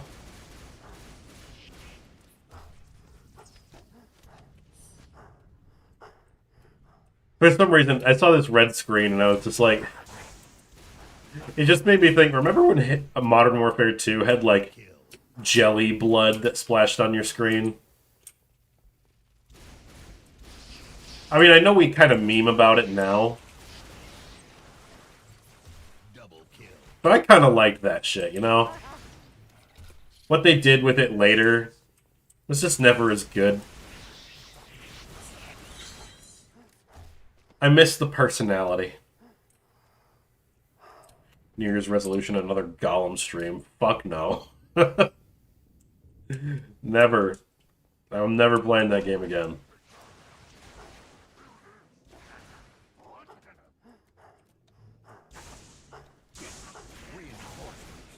Killing frenzy.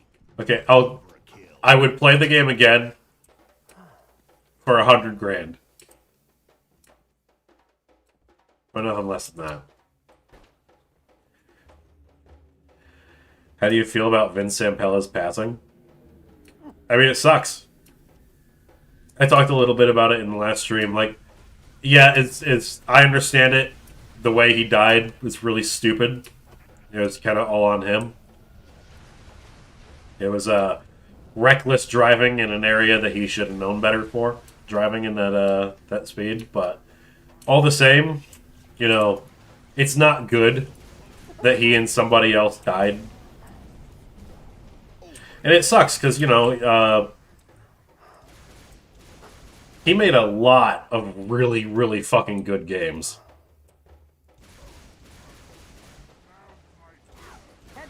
Like, when you talk about, like, a titan in the industry, he's got to be, like, one of the big ones up there.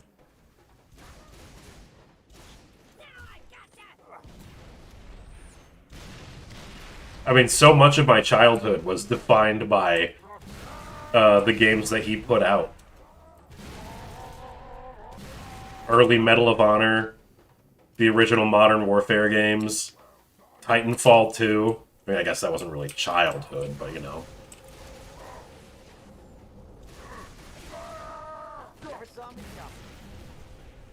It sucks. It sucks.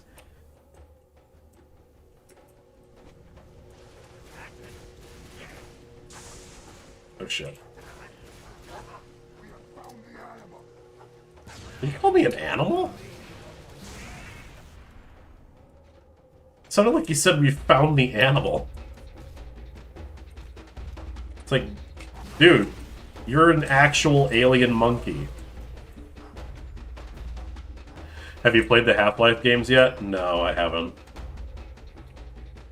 One day. One day.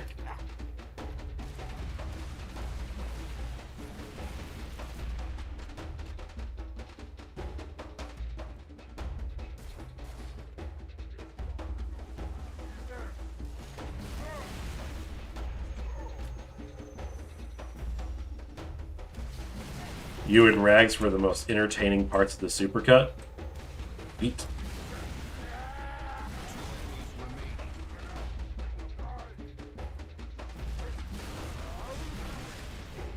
Last enemy.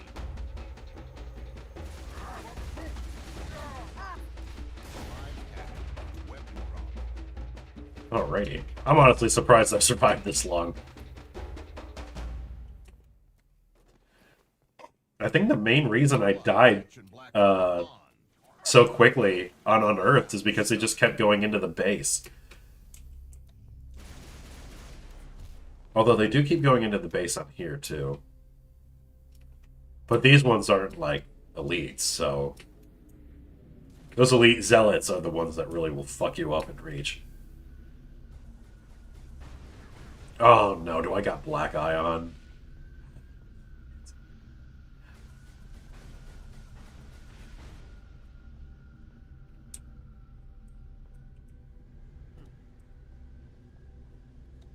This might be the one we go down on, boys.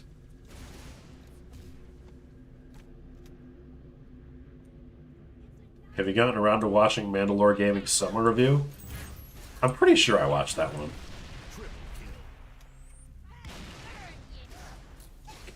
I can't, like, remember it off the top of my head, but I generally watch almost everything he makes.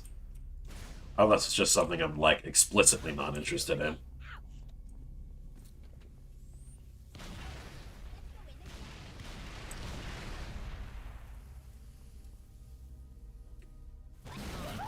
Oh.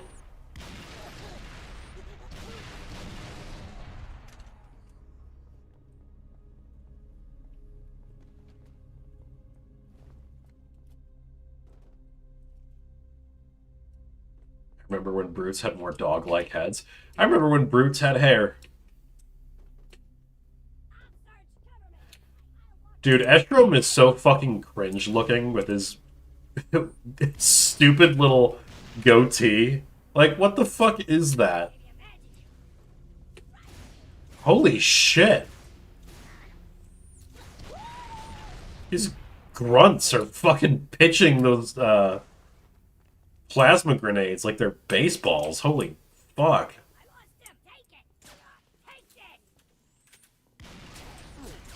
Oh shit.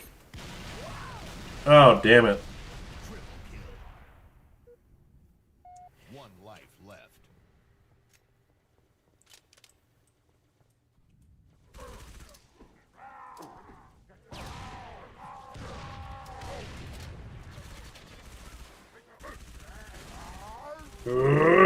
Changing mag.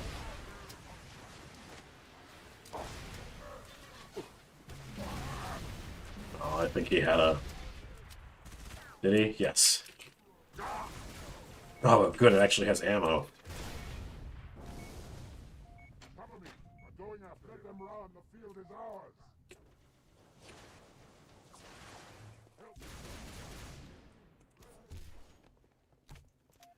Am I pro Walter White or pro Skyler? The fuck? What?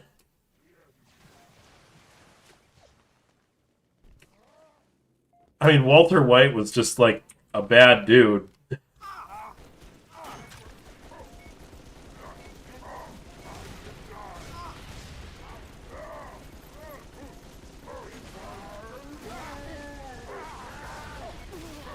Jesus Christ.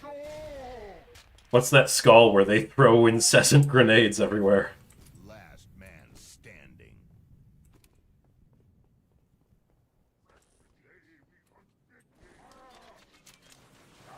Where'd my carbine go? Oh. No, where'd my carbine go? Oh shit. Oh no. Oh well. Oh, wait. There it is. Ooh, full ammo. Catch, that's the one.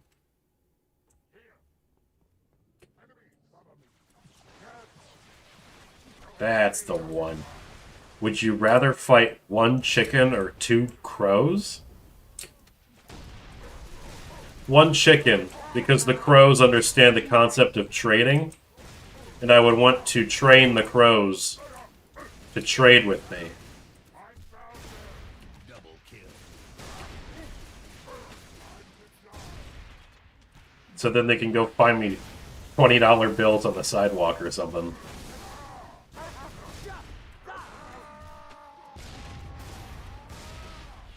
If I can get like a full murder of crows to just go out into the world and find me a bunch of 20s, I can get a serious business rolling.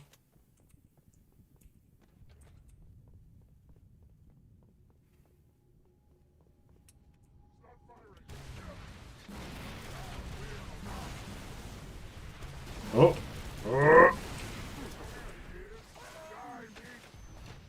Die meat?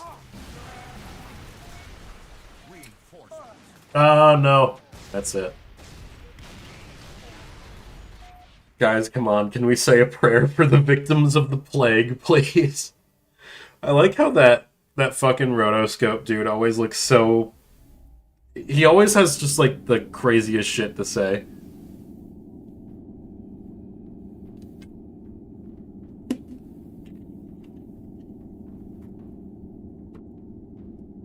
Alrighty. I shall be back in just a moment.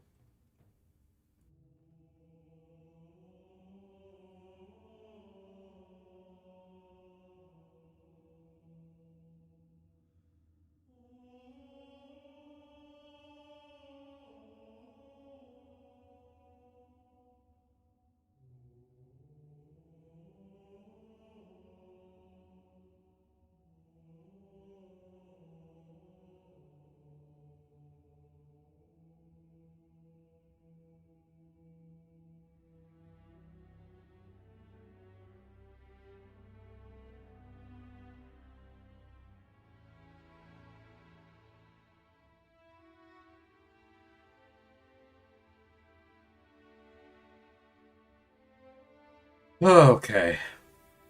God. I like blow out so much out of my nose. It's like, how the fuck was that not just like constantly leaking out of my head? It's crazy. It's happened 3 times now in this stream. Ugh.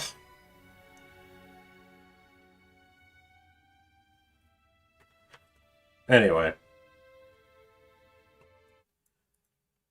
That will be pretty much the end of the stream tonight. I mostly was trying to give me a bit of respite because I had spent the past couple hours building a new desk. This one should be better. I've been using an L-shaped desk for years now. But this one, it's like a little bit wider and has a little bit more space in front, but also has a keyboard tray. And I wanted this one so that way I can have my monitors and my drawing tablet and my keyboard all right in front of me and not twisting around and shit. And it'll be easier to use when I move. And this one is also pretty nice because people have been telling me for a while that I should try and get one of those standing desks because I tend to have a lot of pain in my legs when I'm sitting here all day editing and shit. And I didn't want to do it because it's like, oh, you know, I don't want to be standing up when I'm playing video games. But this one actually has a control panel where you can raise and lower it. So I was like, oh, okay, well, shit, let's try it out. Let's see if this standing desk shit is all it's cracked up to be. So once I finish this stream, I'm going to dismantle my PC setup, then dismantle my old desk, then reassemble my PC setup, and yeah, I'm going to be doing that for basically the next 4 hours. Get a standing desk and a walking pad to go with it. I don't have a walking pad yet, but standing desk, at least we'll see how well this goes. I'm hoping it goes well, because everyone keeps saying, everyone swears by it being pretty good for you. Because, like, you don't realize when you're sitting here for like 10 hours just how much your legs start to hurt. I've been getting up and trying to stretch it out a lot more, but, you know, I don't like sitting down all the time. I don't like it. Best of luck with the desk. It's well worth it. It's a fresh start. It feels great. We shall see. Once I stream again, I'll have to report back on how good it is, or how much everyone is wrong about the success of standing desks. I do have one of those, like, those things I set under my chair to prop up my feet a little bit. And it does help a little, but not for a ton. Prepare for 2020 Part 6. It's going to be a wild ride. Yeah. There was one thing I wanted to mention before I go, though. Since it's the end of the year, and, well, I mainly wanted to discuss it with Mahler before talking about it on stream, because I don't want to just, like, spring it on him. And we talked about it the other day, and there's a plan set in place, but the long and short of it is 2020. Jesus Christ, if I can speak. The long and short of it is that 2026 is going to be my last year editing and running EFAP highlights. This is a decision I've been thinking about for pretty much almost as long as I've been running the channel. Originally, I never planned on coming back in any capacity at all. The reason I did is because I really just kind of needed a job, and I was in a bad company that I didn't really want to work for. And so Mahler lent me a lifeline to try something different. And at first it was pretty fun, with like the original Gollum supercut, the Saw movies. I know it didn't turn out all that great, but I did at least enjoy working on that Dead Space EFAP movies. even though it, turned out the way that it did. But as it's gone on, it's just become clearer to me that it's not something I particularly enjoy. It's not the kind of job that I want long term. And part of it is just that I've just moved away from it, really. And because I was gone for almost 4 years. And what I realized coming back is that a lot of the things I needed from YouTube are just things that I don't need anymore. So I started making videos when I was 14. And I started it because when I left, I grew up in Detroit and I moved to the other side of the state my freshman year. And instead of doing what I should have done and taking it as like a way to kind of start new, kind of get over like how I wasn't treated great when I lived in Detroit. I was bullied a lot. And I had the chance to have a fresh start and make new friends, do things different. And I didn't take that chance. Instead, I became a recluse. I started expressing myself using YouTube. And it never really made me happy back then. I didn't really perceive it as not making me happy, but when I think back on it, I was pretty unhappy for most of that. And after I left in 2019, I was forced into the position of actually having to meet people, make friends in person. It's not that I hadn't had friends in person. It's not that I didn't meet people in person before that. It was just that, like, now that I no longer had YouTube, I was able to just, like, fully do, frankly, what I should have done half my life ago when I first started doing this. And when I came back to do this, it very quickly became apparent what a good idea it was to leave in the first place. Because I really value a lot of the things that I've been able to do since I left. Some of the best friends I've ever had are people I've met only in the past few years. Just the other day, me and a few other guys we drove down to Grand Rapids. And we just like went bar hopping for the afternoon. And it was a fucking ton of fun. You know those electric scooters that they have in, I guess not every city, but in a lot of cities?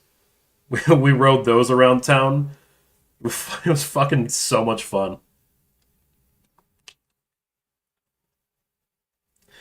But this has never really offered me the kind of creative outlet that I feel like I really want. Because the things that I make now, like I try and do my best to make them as fun as possible. But, it's just not ultimately what I want to do.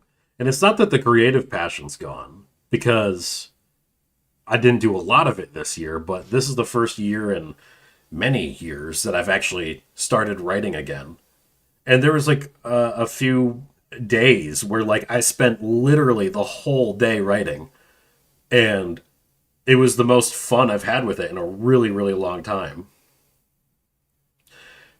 So it's not that the creative passion's gone, it's just that the passion for media criticism and all the stuff that EFAP talks about just isn't there for me anymore, and it hasn't been for a while.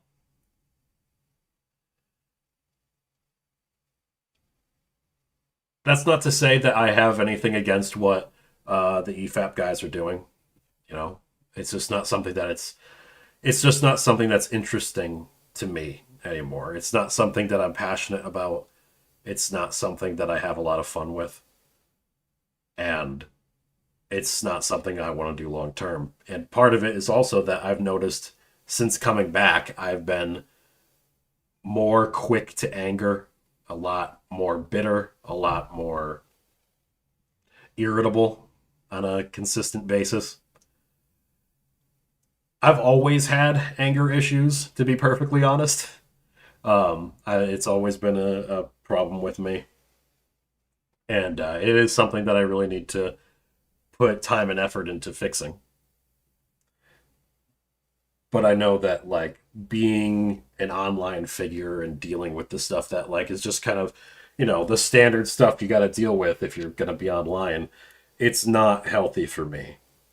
And it's not something that I can really put up with long term. And that's honestly the reason why all those streams I did on this channel, over the past year and a half or so, why I took those all down, because there was a point where I was like seriously considering leaving even earlier this year. I didn't do it because I needed the money and I don't have another job. But it's been mentally taxing for me for a lot of different reasons. And I don't want to get into a lot of it. I don't need to air out my dirty laundry on here. But there's just things that I don't feel like really jive with me anymore. There's like a lot of things where I feel like I'm just in a different stage of my life where this just isn't the right fit for me long term. So, I talked to Mahler about it because I wanted to give him ample time. I'm not going to be leaving soon, but the time frame that I gave him is that no later than September 1st is going to be the point where I leave. It's probably going to be sometime after June, but no later than September 1st. I don't know how long between that 3-month period it's going to be. The reason it's that time frame is because I'm planning on moving in with my girlfriend in May when my lease is up. And when I move out there, it's going to be just a question of how long does it take me to find a new job. Because that's the main thing. I'll still be doing this until I find a new job, but that's the time frame. So the next 6 to 9 months, probably closer to 9, just to be on the safe side. But September 1st absolutely will be the last that I'll be working for EFAP. In that time, I'm still going to be making EFAP movies. You're probably still going to be seeing EFAP movies that I edited years from now. I just won't be around. As to what happens with EFAP highlights, that's something that we're going to be working on. Because the optimal idea, of course, is that someone else is just going to take it over, and then they're going to start doing EFAP highlights after me. The worst case scenario, the channel would just go dormant, but all the videos would still stay up. But, like I said, we don't have someone lined up to do it just yet, but we only just talked about it a couple days ago. So it's still very much something that's in the works. It's something I've talked about with Mahler, but we're at least not right now searching for someone to take up the channel after I'm gone. But that is the optimal solution, which is that we would just find someone else to do it. And it'd keep going on from there.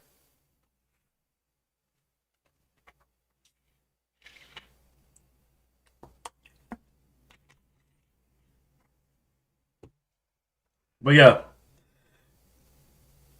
a big reason I bring up the irritability and the anger and all that, because I'm about to be moving in with my girlfriend next year. And I don't want to be in a headspace where I don't feel like I could be the best partner to her that I can be. I don't want to be in a position of my life where I'm always angry or quick to light off about something that doesn't matter, all just because I'm irritated by some shit going on online. I've talked about it before, but I am very seriously considering marrying this person. I don't have a ring yet, but I do have a plan. And a plan on where to do the proposal. And I think that she deserves the best partner that she can have. And I can't be that if I'm in an environment that I just can't mentally handle in a good way. The internet's always been a problem for me. It's always brought out my worst side, unfortunately. I've always been quick to anger just in general, but the internet just kind of amplified that. And I've had to take a step back, even on this channel. That's why I no longer really engage with the comments section. That's why I no longer... why I took down those original streams, just because I was in a mindset that I was just very deeply unhappy and didn't want anything to do with anything at that point. As the months went on, it got better, but the main thing is like I'm about to start a really important stage in my life, and I'm going to be possibly spending the rest of my life with this person, and I want to be the best version of myself I can be. I need to work on myself. I need to work on my anger issues. I need to work on cutting out the parts of my life that are just obviously incompatible with me. There are people who can do this, who can do like the whole content creation thing, who can be like the whole online personality, but it's just not me. I've had more than enough years. I've had half of my life to figure this out. And there's just been too many consistent patterns of being too irritated about things, getting too worked up about things that really don't matter. Taking criticism or taking insults or whatever way too personally. And if it's just something that I can't do, then it's just something I can't do. I respect people who can do that, but it's just, unfortunately, that's not me. Are you taking down the recent streams, or are those staying around? They'll stay around. And speaking of, James and I will still be doing our playthrough of all of the Halo games on Legendary difficulty. Still plan on doing that. And there'll maybe be like a handful of streams in between there, here and there. And on my last day, I'll do a little goodbye stream. Just like a little, let's hang out, play some fun video games, get drunk, have pizza, have a good time. But it's been something I put a lot of thought into. It's been something that I've really been taking careful consideration with. And I know that this year, it's got to be the cutoff year. And, it's not really that big of a surprise to a lot of people, I think. Because I'd been talking about, I'm not going to be doing this forever anyway. I never intended on this being a super long-term thing. To be frank, I had actually originally planned on leaving the same year as the Saw arc came out. The only reason I didn't is because the shop job I had suddenly cut overtime that we used to have consistently every single week. And then the company that I work for, they decided that they wanted to keep as much money as possible for the higher-ups and fuck all the rest of us over. And I have not seen 1 hour of overtime in the past 2 years. So, you know, I stayed longer than I originally intended. But now I have a specific goal in mind. Now I know where I'm going to be heading. Now I know what I'm going to be doing. Or at least I know where my life is heading. As to what job I get, I guess that depends on the market. My girlfriend and I, we're going to be looking at houses in February the next time I visit her. And then once we move in, I'll have 3 months to myself to go around, fill out a bunch of applications, and figure out what job I'm going to be doing from there. I have several years of working at a car shop, so hopefully I can get into another one since I actually enjoy that. But who knows? I have no idea what life is gonna look like 9 months from now. But I do know that EFAP and YouTube more broadly is not going to be a part of it. We'll be free of Simpsons references. That's true. I'll never have to do another Simpsons reference again.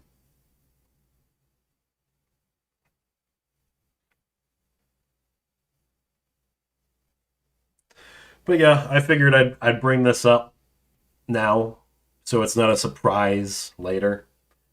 Again, it's going to be a good bit of months before I actually get around to leaving fully. Free of James too. Well, James will be free of the mod privileges. On my last day, I will relinquish the power, and James will no longer need to be a mod of another extra channel. I'm sure he'll like that. Oh my god, I will be. But yeah, that's my 2026. That's what 2026 is looking for. It's going to be 4.5 months of doing a lot of work to build up the money I need to get out of here, to get a down payment, or at least contribute to the down payment on a house. And then once I move out there, then it's going to be a few months of me looking for a new job. And once I have that narrowed down, either someone else will be taking over the channel, or in the worst case scenario, the channel just won't be updated after that. But as I said, the videos and the streams will remain up. So if you have specific highlights you want to see, you'll always be able to go to them.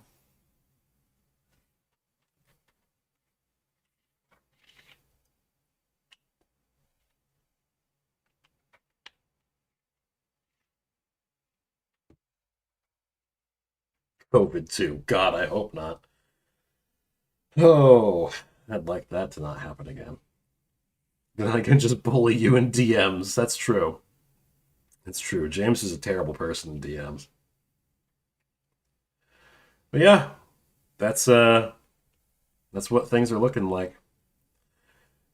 Hard work for the next 4 months, finding a job, and then leaving.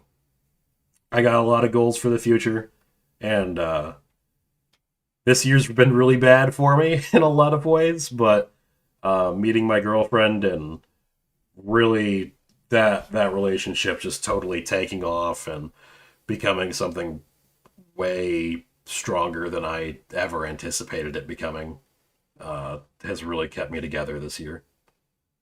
And I'm very, very thankful to have her in my life. I'd like to think I'm a slightly less shitty person with her in my life. I'd like to think that things are starting to get a little bit better for me. And now that I know that, because we've talked about it, about marriage going forward, it's not like a thing I'm going to be springing on her. And both of us are pretty sure of what we both want in life, and we're both really happy together. But I needed to make sure that I take that extra step to be the man I need to be, you know? So But, like I said, it's a little ways out still. There'll be more streams. James and I will figure out when we're going to be streaming Halo. And other than that, channel will still be updated. EFAP highlights will still be coming out. Did my Christmas EFAP movies come out yet? Hold on. Oh yeah, it came out today. Batman. What a fucking lame movie that was. Yep. I'm still doing this year's Halloween arc. And I got some other stuff on docket, but I think Mauler wants to keep that under wraps, at least for now. So.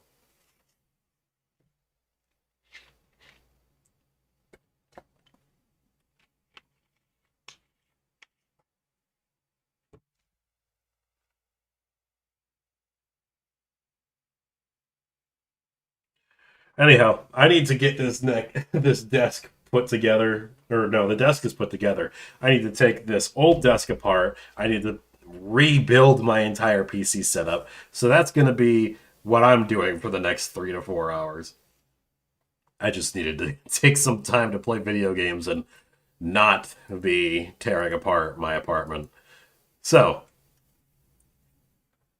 until next time, thank you all for the generous super chats, which I will now look to make sure I didn't miss any. I don't believe I did. I'm pretty sure I stayed pretty on that.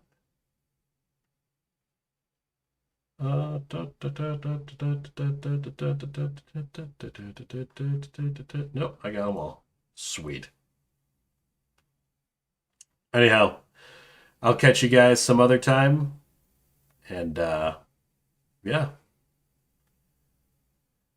Here's to 2026 being a better year. One ball to rule them all. One lock to lock balls. Lock balls indeed. See you around.